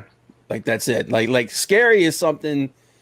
It's atmospheric. It's something that after you watch it, it's creepy as hell. But then like days later, when you're like doing something alone by yourself in the dark, somewhere like that, it just kind of like something from it crawls back into your head unbidden. That's scary. That's horror to me. So yeah. I like how when I would come home late at night and I'd be very paranoid that maybe the alien was going to come and get me while trying to walk into my house. Yeah, like the original Aliens, man. There are some scenes in that movie that are genuinely creepy. You know what I mean? But like a movie that always really got to me was you ever see that movie with George C. Scott, The Changeling? Is that the 3rd Exorcist movie? No, the 3rd Exorcist movie is another one though. That movie is it's like 2 movies in one. Like the first hour and 20 minutes of it are like a completely different movie from the last 15 minutes. Like if you could just chop off the last 15 minutes of that movie and then just leave the other one by itself, it's a much better movie. Because what happened was because it's based off the Exorcist 3 is actually the true sequel to Exorcist. Because it's based off of William Peter Blatty's second novel, Legion. But like the entire first like hour and 15 minutes of that movie, it's like a supernatural crime thriller. Right. That's what I like about it. Yeah, that's what I like about it. Plus, it's George C. Scott. I mean, come on. Right. I mean, the dude's one of the greatest actors that ever lived. But yeah, like the whole first like hour and 15 minutes of that movie is him trying to solve murders from a killer who's been dead for 20 years. So he's sorry guys, I'm back. Yeah, Yep. but there's a scene in that movie that is so creepy, but it has nothing to do with anything that's going on. It's when he goes to the local archdiocese. Oh, Hellbound. No, Exorcist 3. Which one? Exorcist 3. Oh, sorry, I thought you were still talking Chuck Norris. No, Yeah, no. But he goes to the archdiocese during his investigation, and it's at like 1 o'clock in the morning. So he's there. It's dark as hell, and he hears a noise down the hallway, and he looks down the hallway, and it's just this dark, creepy ass hallway. Because you ever been inside of a freaking Catholic church at night? It's creepy as hell. Because some of their iconography and imagery is just terrifying. But there's this statue. The word you're looking for are fucked up. But there's this statue of Judas that looks like the freaking Joker, with he's holding like a dagger, and it's just slightly up. It's to the side. It's slightly out of focus, and I'm like, that's the creepiest shit I've ever seen in my life, man. So I'm like there's some really great scenes in that movie, but then of course the ending just kind of takes a crap on it. But I'm sorry, Exorcist 3. I had it on VHS. I used it to go to sleep. I put it on, and within 25 minutes, and I'm an insomniac as well, by the way. Yeah. Within 25 minutes, I'd be like, it was just like, oh, really? Will Morrison, my judgment, but Chuck Norris, guys. Oh yeah. So we completed our list, but we're definitely want to hear yours. Yes, come on, Bob. Okay, so I mean, it's get Chuck your Norris. spreadsheets out and all the rest of it. It's Chuck Norris. So, I mean, you've got to put the Octagon on there. I didn't. You didn't? No. We always try to get like a bit more different, so I ended up having the Octagon as my number one. Okay, all right. So at least only because you swapped it out. Yeah, that's true. I swapped, but you had already talked about Code of Silence, and we both had talked about it, so I had dropped it off. Dude, it's him and Lee Van Cleef. Come on, man. Right? I mean, my God. He didn't have it in his top 5 initially. I didn't have it on my top 5 initially. It was hovering around the 6-7 mark. Mm-hmm. And then because I brought up Code of Silence, which was his initial number 1 pick. Oh yeah. He swapped it out to the Octagon. Yeah. Okay. No, but yeah, dude, the Octagon is like that's one of his. I personally think that's one of his best movies. Yeah. Silent Rage. I have not seen Silent Rage. So that's the reason why it didn't end up on my list. It's one of those movies I wanted to get to, but I didn't get a chance to in the 2 weeks. I know it sounds stupid. 2 weeks, not enough time. But people, we have lives. We have shit to do. We have jobs. We have, well, in me and Dave's case, we have friends. Bob, not so much, but a lot of this I'm just going off of memory. Right. Yeah, that's what I've done. I've been talking about some of the films I've not seen in 20 years. Mm-hmm. Yeah. Oh yeah, dude. Like you here's the thing. Do you guys know that? Do you remember that Ron Silver is actually in that movie? Ron Silver is in that movie. Really? Silent Rage.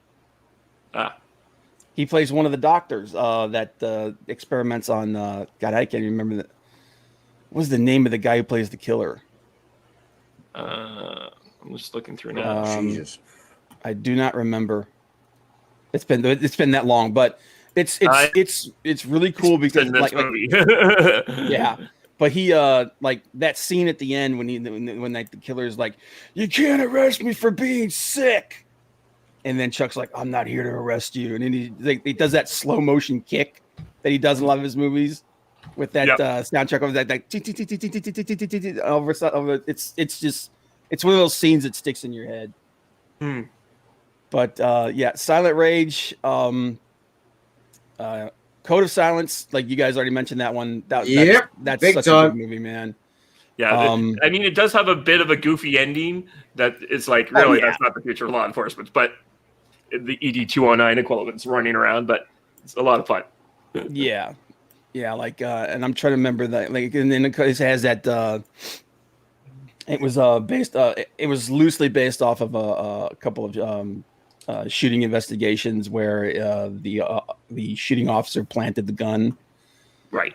We will get to the chat, by the way, so be patient with us, folks. We're letting Bob go through his stuff right now. But the next one after the next one I put on my list, obviously, I said Hero and the Terror. That was, I remember that movie was like the first time that Chuck tried to like really stretch his acting chops. Because remember, like he was talking about like his character in that movie is not like every movie that he's done before that. He's like this unstoppable, like Force. he's the unstoppable like killing machine. In that movie, he's a cop. He's up against the unstoppable killing machine. Right. Who also happens to be like really, really smart. So the guy, what was the name of the guy that played Simon Moon? He was a big dude. He was really big. And so it was basically a David and Goliath story. Like Chuck's this little guy up against this huge dude that, even though Chuck's like he's doing his usual stuff, he's doing his kicks and stuff like that, it's just bouncing off the guy. Right.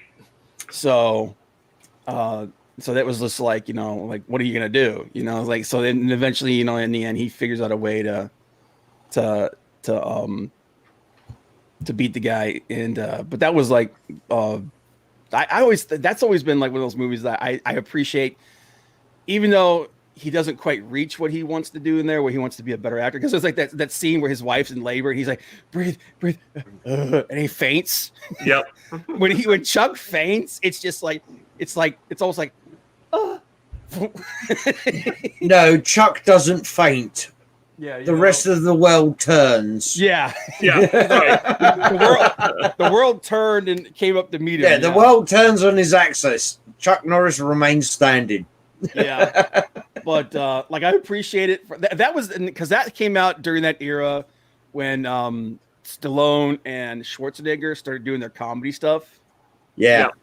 And he was like, well, I got to branch out too, so he tried to go hard into the drama, and it didn't quite get there, but the rest of the movie, the idea of the movie is really cool.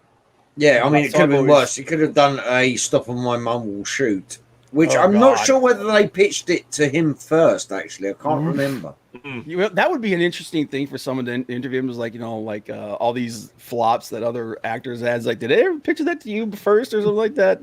Well, I mean, come on. There was this thing a few years ago. I can't remember who it was started it. No, it was Stallone Schwarzenegger. Little, because, they're good friends and they always have these little beefs and stuff like that. Yeah. Yeah. And there was one that Schwarzenegger said that he was pitched a movie and he didn't take it, and then Stallone did it and it bombed at the box office. So he was like, I got to call him up and say, hey, you really fucked up. They offered that to me 2 years ago. And, that was when actors actually could communicate as well. Yeah. It wasn't I am X person, so therefore I am the best. It was like we both do the same sort of shit. Hero, where the kid says, "Well, let's go into. I'll prove it. You're a movie star. We'll go into the." Oh yeah. Stallone is the Terminator. Yeah, but they did that as well because what was it Demolition Man? Yeah. They're talking the Schwarzenegger libraries. He's like, what? Yeah. He's like, the Schwarzenegger presidential libraries. Yeah, they changed it so that he could become president. Yep. Yeah, exactly, because he was running for governor at the time or something, wasn't he?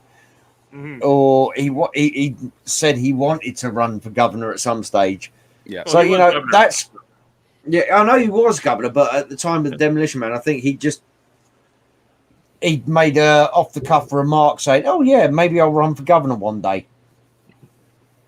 But that was when you could have banter with people. So and then my last movie, and these aren't in any particular order, these are just the 5 Chuck Norris movies that I really like. Because if I had to pick one, it would probably be Missing in Action, but can't really throw that one in there. But the last movie on my list would be The Hitman. That was on my mind. Yeah, him and Michael Parks. Yeah. Michael Parks playing. He's just such a good. I love that guy, man. He's such a good bad guy. Mm-hmm. For people who don't know, in his top 5. Not Bob. Dave had it in his top 5. Yeah, but for people who don't know who Michael Parks is, he's the guy that played the sheriff in all those in the Bride, and was it the Kill Bill Volume 2. Yep. The guy talks like this, and then he's like, "This tall drink of water ain't dead yet." You know, when she coughs and spits blood up on him. Yeah. But that's but he played a lot of bad guys in the past. But Hitman was, again, it's a ridiculous premise, but it was just such a cool, like the way the movie was shot. And Michael Parks was one of those guys that you could give him the dumbest role in the universe and he would turn it into something. They play. I'll tell you this now. Actors love shit like that. Oh yeah. Because they've not got to be, what people expect of them, shall we say. It's like, right, this is the basic premise for your character. Now fucking go for it. Yep. Get on with it. Do it. And a lot of directors, when they've got an actor that's doing something like that and they've been given those instructions, they won't cut the camera. They'll just let it roll. Oh yeah, dude, he's one of those guys that just chews scenery, man. And that's the reason why Kevin Smith cast him in. Kevin Smith cast him in so many of his movies because he played in a lot of. Towards the end of his life, he played in a lot of Kevin Smith movies. He was in. He was in Tusk. He was in Red State.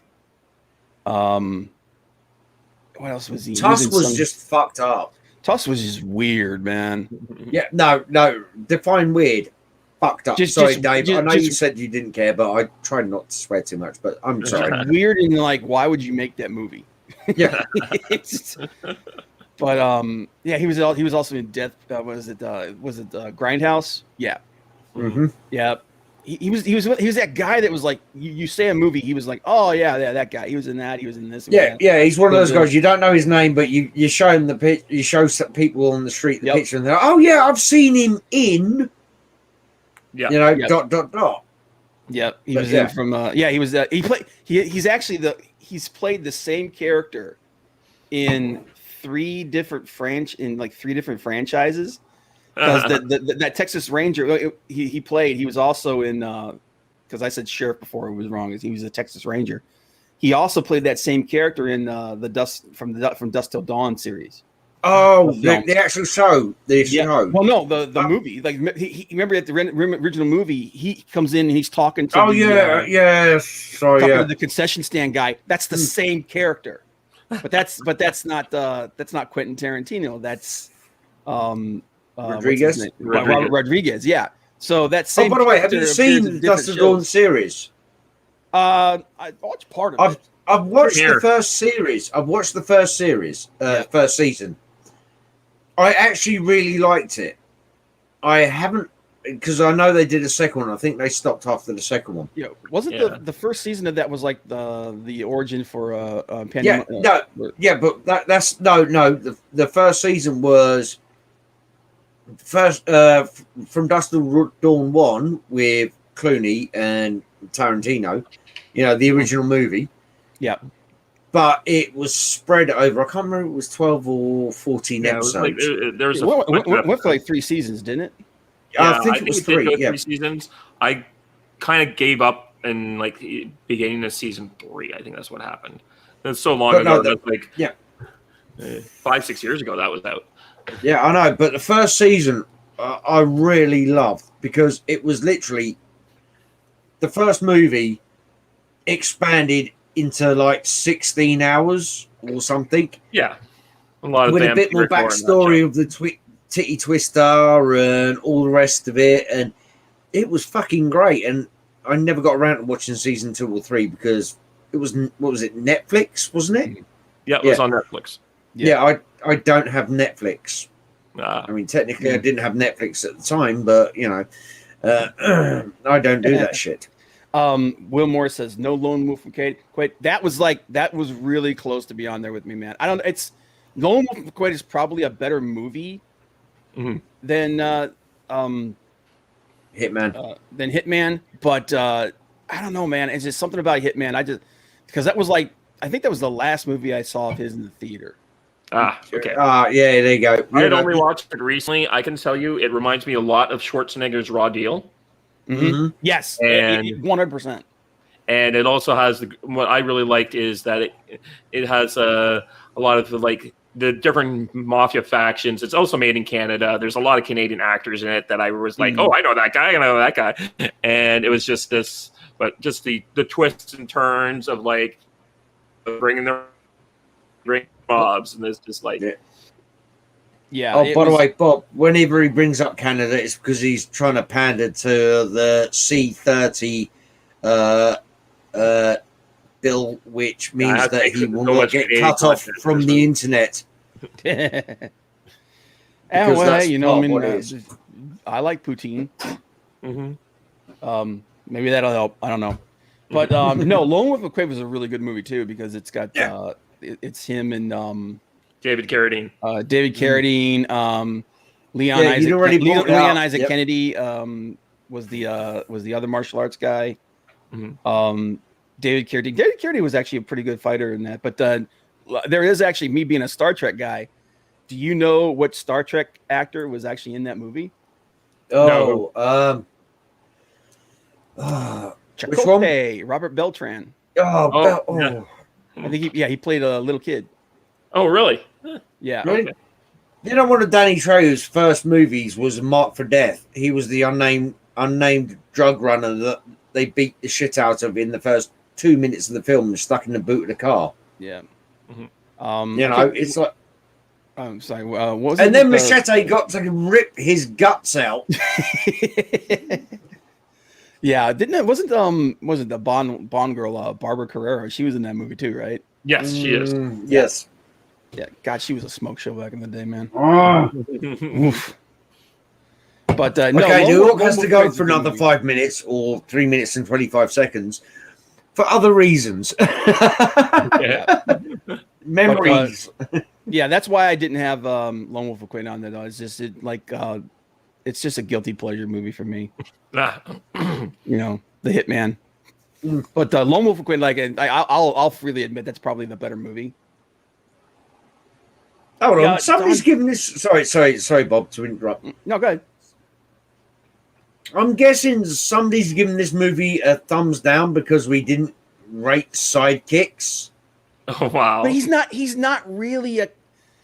He's in the movie for like 15 minutes. I'm sorry. I rate sidekicks alongside No Retreat, No Surrender 1.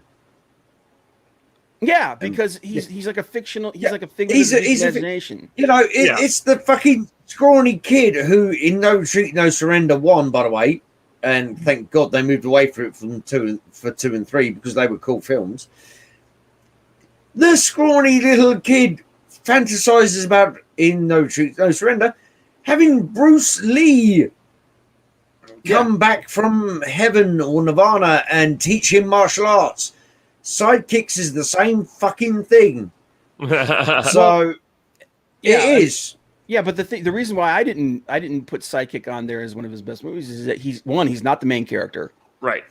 And 2, exactly. He's only in the movie for about 15 minutes. Dude, Joe Piscopo's in the movie more than he is, and he's hilarious. Yeah, and that's why we said, for example, Expendables. Yeah, he's in the movie for 5 minutes. He's in it, and his parts in it are fun, but he's not the star or one of the stars. Yeah, he was like an add-on. Yeah, he's a bit part, which, with the Expendables, for example, is the whole point because they wanted to get every motherfucker they could in there. Yeah, but like Sidekicks, I don't know, is just he's not in it enough for it to be really one of his best, and he's just playing it. He literally has like 2 major scenes, and that's it. And it's a shit movie. It's kind of a shit movie. Yeah. I'm sorry, that's my number 1 reason it's not there. Number 2, Chuck Norris isn't in it enough. Number 1, it's crap.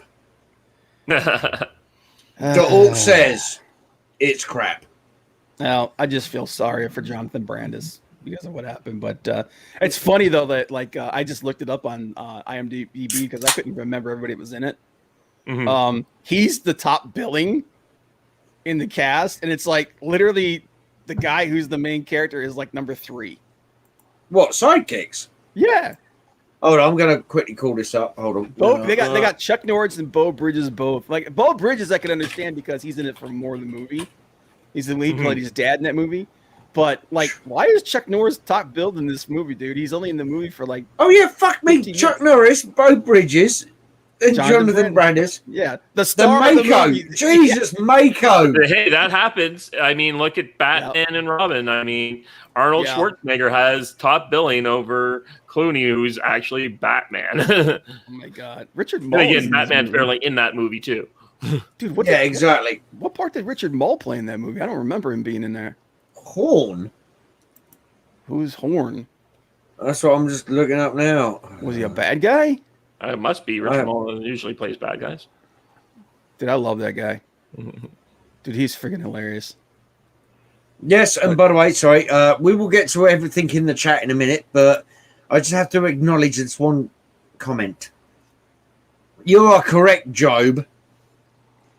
You don't downlike the chat, because otherwise the orc will fucking come and get you. Honor black man equals best Bond woman. Oh shit. I will get you. I will get you. You will pay for download. Yeah, I don't mind a downvote or an upvote. It's all engagement. I've already killed you, Achilles. In here. Achilles! Oh man. But Wilson, I guess Don Johnson played that same character in the Dust Till Dawn series. It's just, he did. Yeah, but no, like that's why you don't put the sidekicks or that's why I didn't even consider sidekicks because God no, it's not really a Chuck Norris movie. Right, it's about a dude. It's not even a decent movie. About Chuck Norris. Yeah, and again, what sort of mental issues do you have as a 15-year-old boy if you're fantasizing about Chuck Norris as opposed to, I don't know, the girl next door, to the be female fair, physics teacher, to be fair, the Chuck Norris fantasy was so that he could get with the girl next door. Yeah, so you just fantasize about the fucking girl next door. It's his best acting performance, but he's being himself. Who the fuck said that? Will, of course. Will is our... Yeah, Will is a troll. And we have a troll in the chat. Will is a troll. It's not acting. He's just being him. Bob, don't feed the trolls, because next thing, Will's going to set me off. He's going to bring something up. Sidekick. What part of the nuance? No, Will's going to bring up something else. No, I will not have a question in the comments. Is the nuance the scene where his girlfriend is wrapped up in tissue paper ropes so that he could pull her out of it? Is that like that kind of nuance? Depends. I mean, were they fresh tissue papers or were they previously used tissues? Is that an illusion? Because that can make a whole different. That can make a lot of difference. Yeah, is that an allusion to something? Oh, you know it is. I don't get the nuance of sidekicks. I know he's a troll. I just thought it was funny. Yeah. Well, in all fairness, I was thinking Kev would bring up one of his finest works, Top Dog. No, fuck off. God, don't know. What was it in the early 90s where they all action stars had to make a dog movie? I mean, a cop dog combination. Because everybody loves doggos. Well, because they made that movie. What was it? K9. Turner and Hooch and K9. Turner and Hooch, and you had K9 with Belushi. Well, no, K9, I think K9 came after, but the Turner and Hooch was the one that blew up. Yeah, but that's what I'm saying. You had K9, you had Turner and Hooch, you had K9, and then everyone, doggos! Love the doggos! Yeah. I mean, for God's sake, we do that over at the Planet of Nerds. We got a random doggo that comes in and fucks up the stream every, 3 minutes. Mm-hmm. Yeah, but no, in all fairness to Will, he is good people. He just has absolutely fucking garbage taste. So which I forgive him for, because he gives me a lot of watch hours over on me and Chris's channel. Yep. And he gives Dave, and he's subscribed to Dave as well. So, you know. So Turner and Hooch came out, and they both came out in '89. Damn. Yeah. Wow. Thank you. You see April of '89 for K9, and for Turn Hooch. Let's see what it was. Oh, come on. August, I think. July. So actually, K9 came out first. You're right. Well, there you go. Yeah, sorry. I said what date in July? Bear in mind, I'm across the pond, so we get things on July 28th. I'm across the pond, so we get slightly different dates. Yeah. So but thank you. The Hawk says the Hawk is right. Earlier. Yep. And then it was like, God, good Lord, there was a lot of oh my God. Right. Yes. I'm just looking. I typed in dog movies. I'm like, holy yes. shit. Yeah, I knew you were gonna fucking mention Airbud. Ugh. Me and my friend saw that in high school because there was that time in your life when you're just going to every Saturday or Sunday you're going to see a movie in the theater. Then you go watch. Sorry, Dave. I'm looking directly at you now. If you look watching the stream or anything or whatever, then you go watch a good movie for the second time. Oh my God. Apparently we didn't. And he was the one with the car, so I kind of went along. Bob, help me out here. Bob. And I don't know, this is between you two guys. You guys shash it out. Was it so in like a 1 year period? We had Oliver and Company, All Dogs Go to Heaven, Turner and Hooch. All Dogs Go to Heaven K9. was a cool animation. Good Lord, man. Just inundated with this stuff, and then it never stopped. Nope. Cute doggos, 5-year-olds love them. That makes money because parents have to pay the adult ticket prices to get their kids in so they can watch them. Will Morris, that's true. Richard Mould was the first villain in the very first episode of Highlander, the series. Yep, I remember that. He wore a mask. I'm sorry, I didn't really get into Highlander, the series, because I loved the first one.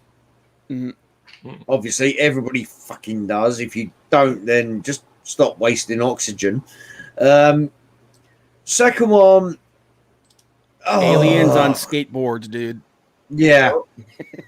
No. Oh, by the way, have you noticed? By the way, I don't know, Dave, Bob, have you noticed how many scenes from certain parts of Jupiter Ascending were ripped off from Highlander 2? The whole aliens on floating skateboards. They did that. Then watch Jupiter Ascending again. I can't recall if I decided to watch that movie or not, or I'm just remembering from people complaining about how bad the movie was. I finally broke down and watched it. Yeah, it's got good concepts. It's got good effects. One of the things really good cast. Yeah, one of the things they fucked up is they didn't kill Sean Bean off because you kill him off, you've got a hit movie 90% of the time. Yeah. But it was miscast in some ways, and you just look at one of the first action scenes, and then you just, Bob, you can do this. Not now, Jesus Christ! But no, you have Highlander 2 hoverboard scene, Jupiter Ascending fight scene. You play them shot for shot. Oh yeah, have a look. That was the first thing that popped in my head when I saw the aliens on hoverboards too. I'm like, what are we doing? Highlander 2 again? What the hell is this? I mean, it didn't work in Highlander 2. It's probably not going to work here. And that's one thing I gave Highlander 3 props for. For just completely abandoning that crap. Yeah, Highlander 3 come along and went, what? We did a second one? I don't remember that. No, that never happened. We didn't do that. No. It must have been somebody else. Yeah, Highlander's the kind of movie you really can't do a proper sequel to because the end is the end. It's like they're all dead. They're all gone. So and then they did a fucking series about it. Yep. Which went for 6 seasons, I think, off the top of my head. I will agree with you that Highlander was not the first two seasons were not great. It started getting good in the third season when they were like, okay, we got to start doing something original. Yeah. So they came up with that storyline that the gathering was a lie, that it was actually manipulation, that every time that there's a set number of immortals at all times through the what, it reboots or something? Kind of, yeah. And basically every time an immortal dies, a new one is born. Because that's what happened. Because remember the annoying sidekick character Richie, he gets killed at the end of season 2, and he comes and at the end you see that he's an immortal now. So he becomes an immortal in season 3. Yeah. And so then that one guy who was one of the original 4. There's a storyline there where they found one of the original 5. Yeah, he found one of the original 5 immortals. And it was the 4 horsemen, and then that one woman, I can't remember her name now. Yeah. But he found that guy because that guy basically renounced all violence and became a priest. And he began going on this long investigation and learning, and he found out that the gathering was actually a lie. I have to admit, I did watch most of Highlander season 1. Couldn't really get on with it because I'm sitting there the whole time trying to watch it going, but McLeod won the fucking tournament, and the whole ended. I can have children now, I can grow old, I can die, and all the rest of it. And I'll give you credit. The one thing I'll give credit to Highlander 2 for was he was an old fucker dying, and he was quite happy to die. And then they retconned it to aliens, and they transported a couple of aliens because McLeod has won the prize 60 fucking years ago, or whatever it is. And he hasn't done anything yet, so we're going to send some more aliens down, which will cause him to be immortal again, because that's how it fucking works, apparently, according to the remake of Part 2. So I had a massive problem with that. But the Highlander Part 1, I'm sitting there going, oh, yeah, he can go old and he can die. Why am I still watching this? Why am I watching? Why is this still going on? If he, he's now, as far as I'm concerned, when I'm watching the first season, I'm like, he's a regular human being now because he's lost his power, because he's, either absorbed all knowledge. The show is not based on the movie. It's a retelling of the story in a different way. And Duncan MacLeod is not Connor MacLeod who actually wins the tournament. Yeah, and then you actually find out that Duncan isn't really a real MacLeod. Right. You find out that he was adopted by he was the son of a rival clan, and when they killed his father, they found him, and his father took him in. That's why his father's like, get out of my house, demon. When he finds out he's immortal. Oh right. Maybe I should go back and watch it. But the only things I actually it's kind of dated, man. Yeah, I know. I'm guessing that, but I don't care about that. I don't care about dated. I mean, fuck's sake, we're talking about Chuck Norris movies. Right. I was mentioning, I brought up fucking, my number 1 pick was Invasion USA. Yeah. Oh, yeah. Because it's so funny. Yeah. He's anywhere that needs to be in the big American muscle truck. Commies are invading the country. With mini Uzis, which couldn't hit the floor. You gotta admit, though, man, fucking shoulder harnesses, dude. With 13 mag fucking bullet, 13 bullet mags, dude, and he's spraying and knocking down people left, right, and center. It's fun. I don't care about realism, but yeah, you gotta admit, when you saw that movie poster, where he's sitting there with the two of them, those two Uzis on the two Uzis, the shoulder strap thing hanging out, like that was just cool looking, man. Yeah, he's just like, fuck yes. I'm down for this shit, Is that Drew Struzan who did that? Was it the Invasion USA? Back when they actually painted friggin'. Oh yeah, when it was proper fucking. It wasn't just like a screen cap. No. Okay, no, it wasn't. But just dude, hang on a minute. Let me show this thing here. Yeah, no, dude, this poster rocks. How can you not get excited for this? Let me share this out. Come on, man. We were a little kid back in the day, and you saw that. Come on, man. Who didn't want to go see it? Oh, wow. No, we keep you up, David. Yeah, well, we've been streaming for 2:10, so I'm just sorry. tired.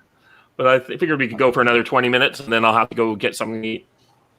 Dave, can you share that screen I'm sharing there? Let's show them the beauty of this friggin' this movie poster. Come on. Oh yeah. Oh yeah. No, it's just it's Chuck Norris. I mean, I didn't even mention this. In the opening sequence of this movie, it's Chuck Norris been full on Florida man. Yeah.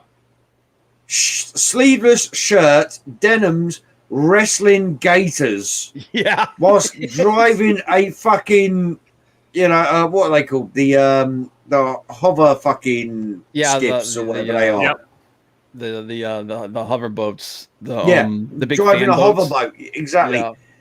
Yeah. And then selling the gators to somebody else. This is like, he's proper Florida man right there. I mean, come on. Look at that face. The mullet says it all. Mullet. Yeah. I was like, come on. Oh, yeah. It's impeccable. This is what we got to say to Andy next time we're on. We'll say, hey, Andy, by the way, like, tell us all the times you've gone around wrestling gators down there. Bro. Yeah. Look at the way that the guns are positioned. If he was firing them at that point, man, he break his wrists, his arms, and his ribs. That giant belt buckle. Yeah. Oh yeah. Oh man. And you notice, by the way, look at the way they've drawn the trousers on there. Yeah. Yeah. They're not fucking promoting anything there, are they? It's skin tight, but only on the right hand side. To an 80s guy, to an 80s advertiser, man, this image portrayed, I am all that is man. It's just like that's where people's brains were then, guys. Yeah. Yes, Highlander is free to watch on Peacock. I actually saw that when I went over there watching my wrestling. But I'm UK. I think they somewhere. said it's on Tubi too. I don't think we get Tubi in the UK. There. Yeah, but dude, just get a VPN and get Peacock, man. Dude, I've got other methods, but I would not endorse anybody or encourage anybody to do anything like that. Yeah. It's not illegal. It's a gray area. Mm-hmm. Oh no. Oh God, who is it?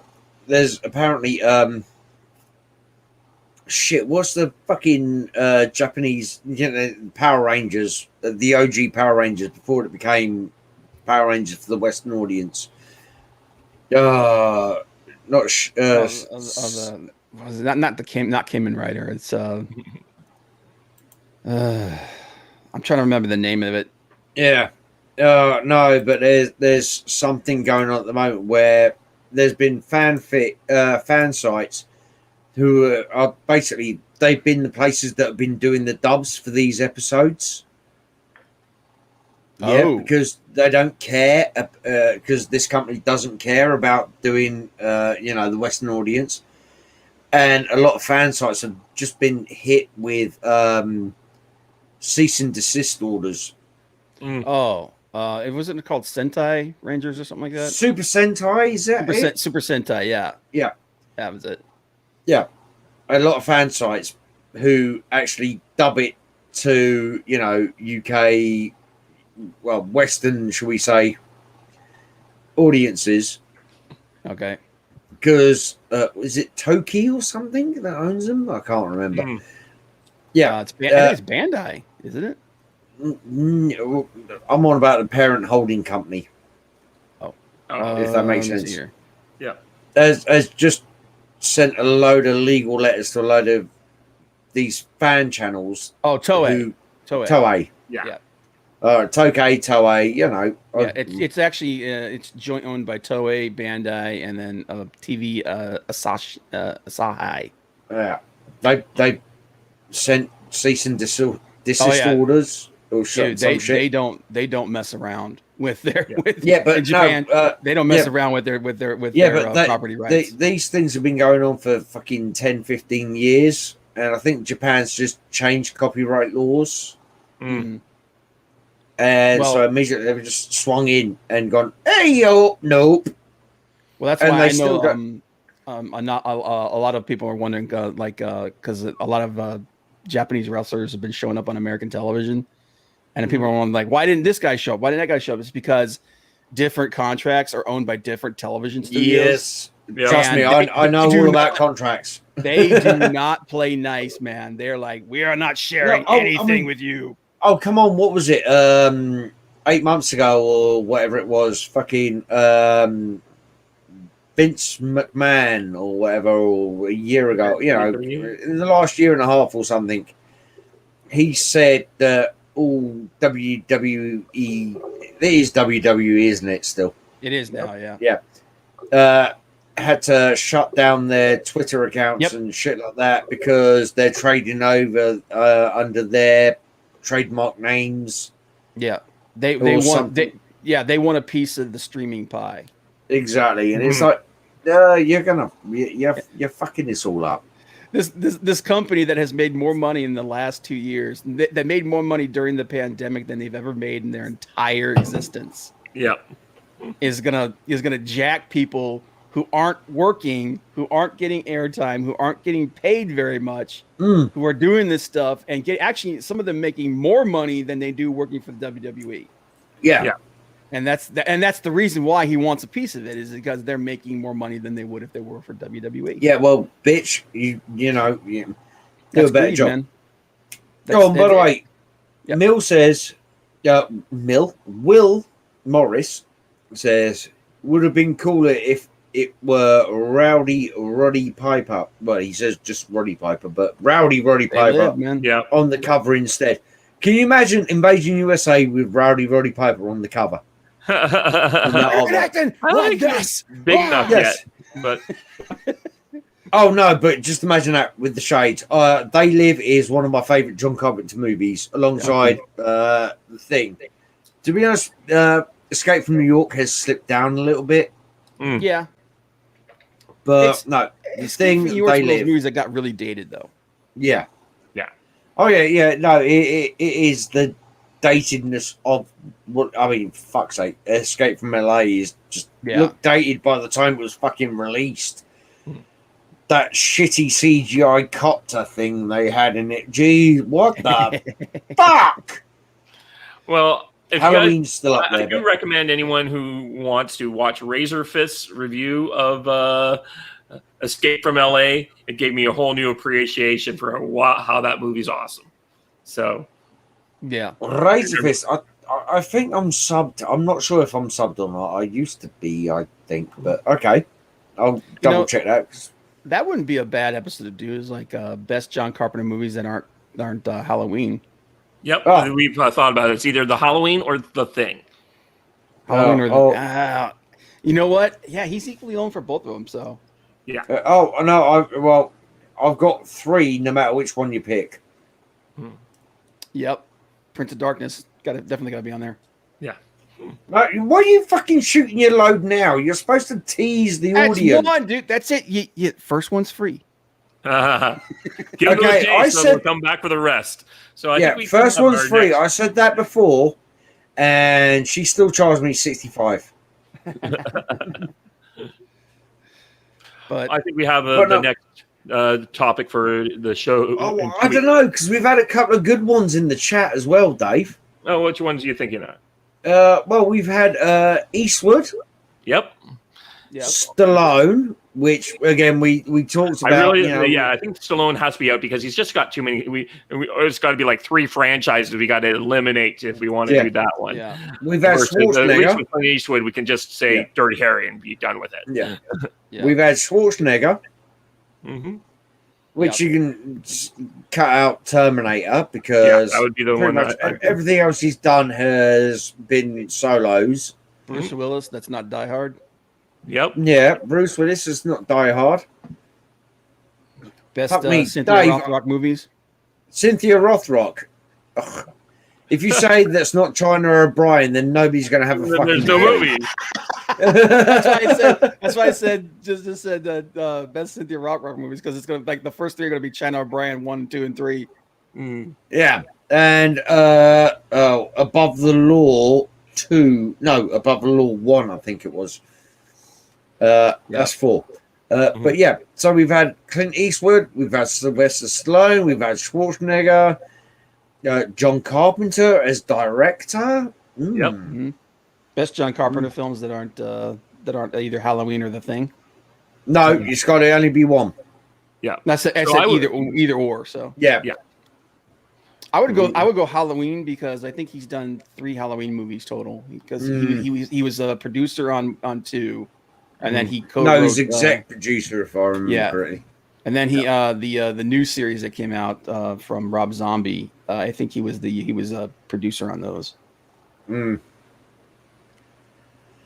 But dude, go back and watch. Will Moore said, yeah, those Carpenter movies mostly don't age well, bro. Oh, fuck you, man. Go back and watch Prince of Darkness. That movie's creepy as hell. Prince of Darkness, The Thing. Okay. Now he's blowing their wad. Big Trouble in Little fucking China. Yeah. They Live. Watch those, man. Watch those. The Thing holds up even today, man. Dude, bizarrely, I actually had this conversation earlier today with somebody. We were talking about shit to do with VFX and shit like that. And I said, no. Practicals are always better. You fucking do a VFX movie, and, yes, it looks the best thing ever since sliced bread right now. 5 years' time, people go, yeah. The Thing, for example, purely, animatronics based, character, puppet based. I went, that shit looks as good today as it did 30 years ago. Right. You can't fucking argue, because it's there on the fucking screen. Best Harrison Ford movies. Best Harrison Ford movies that aren't in Jones. Shit! Sorry, hold on. Who is Odalis Diaz Pascal?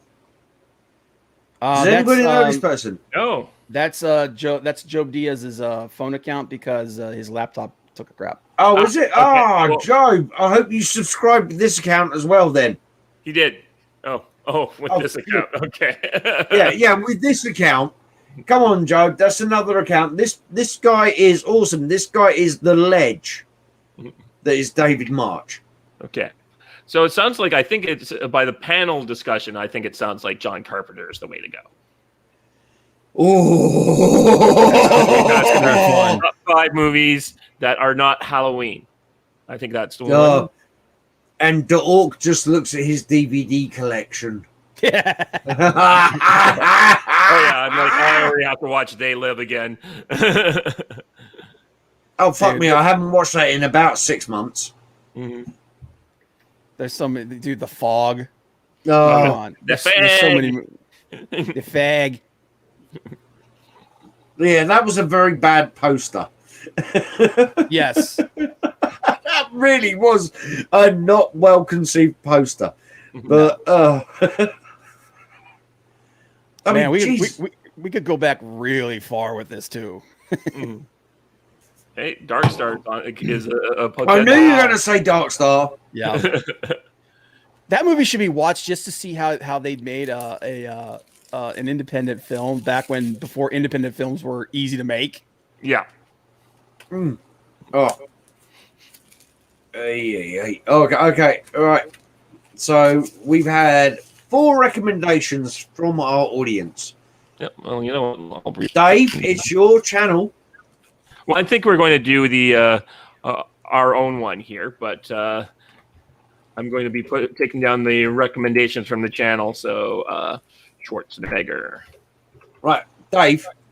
Do you know how to do a Twitter poll? No, I do not. Okay, neither do I. Yeah. I'll have to get Chris to do this poll. Okay, right. All right, cool. I will speak to Chris. We will put it up. There will be a 4-point Twitter poll. Schwarzenegger, Stallone, Willis, and a Carpenter. Yeah. Mm-hmm. We will see what the Twitter poll. We will put that out on the Planet of Nerds poll. Perfect. Bob. Yep. Put that out on yours as well. Sure. Do you have Twitter? You do. I know you do. I do have talk to you Twitter. directly. And Dave has Twitter. Mm-hmm. I will give Chris a load of abuse coming up. We will get this out, and then we'll give it 3 days for everybody to get their votes in. Yeah, because we need to start doing our research on it. Watching some. No, fuck that. No, I don't care about research. No, I mean 3 days for them to pick, and then we'll go not next Tuesday. We'll go 14 days from now. Yeah. How does that sound, people in the chat? Are you excited for this? We're going to give you, and you have to get everybody else you know to vote as well. Dave, that's your Twitter there, isn't it? At Karen Toff. Karen Toff. Yep, that is my Twitter. I got it from way back in the day, and when I was playing this old character in a game. That's where that name comes from. Yeah, it's not because you look like a Karen. Karen, my mother's name is Karen. My mother's name is Bitch. Okay. Jeez, dude. Okay. But yeah, so we're gonna get a poll going out. Yeah. We're gonna need everybody to vote on it, and then Job. you will. You can message me privately on or on Discord if you want known. I'll add it to the list since he can't go on. And also, by the way, just to point out, I do actually have a Twitter. I can't remember what the fuck it is. If you look at the Planet of Nerds, I think it's spelt rightly underneath my name. If you find any of their twats, you will find the green twat underneath whatever the fuck it is. But yes, so we will give you. We will sort out a poll. We will give you 3 days to decide, and then 11 days from then. Oh shit! Hold on. Hold on. One horrible thought. Let me just think. Just 20. No, that's cool. That's cool. No, that's cool. No, because hopefully, sorry, no, I'm not gonna pimp myself on your channel, Dave. Sorry. No, you can totally do so. Well, hopefully, me and the High Nerd will be covering an electronics event, which will be going on from the 12th to the 15th, I think it is, next month. Okay. So, yes, but we will. Oh, hold on. What? Yes, we will. Sorry, I'm just looking at messages as well. You know, we want you all to vote. We will sort this shit out. Raise some zombies and have them vote as well. So hey, look, Bob's just making 17 different accounts now, so he can get the votes in for his choice. Okay, well, I want to thank everyone for coming by today and talking to us in the chat, and I want to thank Bob and Kat for coming on and giving me an entertaining afternoon. This has been really great. Shit, dude, this has been great fun. Yeah, I'll see you in 2 weeks, my man. Well, actually, I'll see you before that because but you know what I mean. I'll see you over here on the Spy Guy, and if anybody hasn't subscribed yet, I will fucking come. I will fucking find you. And I will do unspeakable things to your pets. Okay. Thanks for coming, guys. I'll see you guys around on other people's channels. I got to eat. Bye-bye. Dude, man. Laters.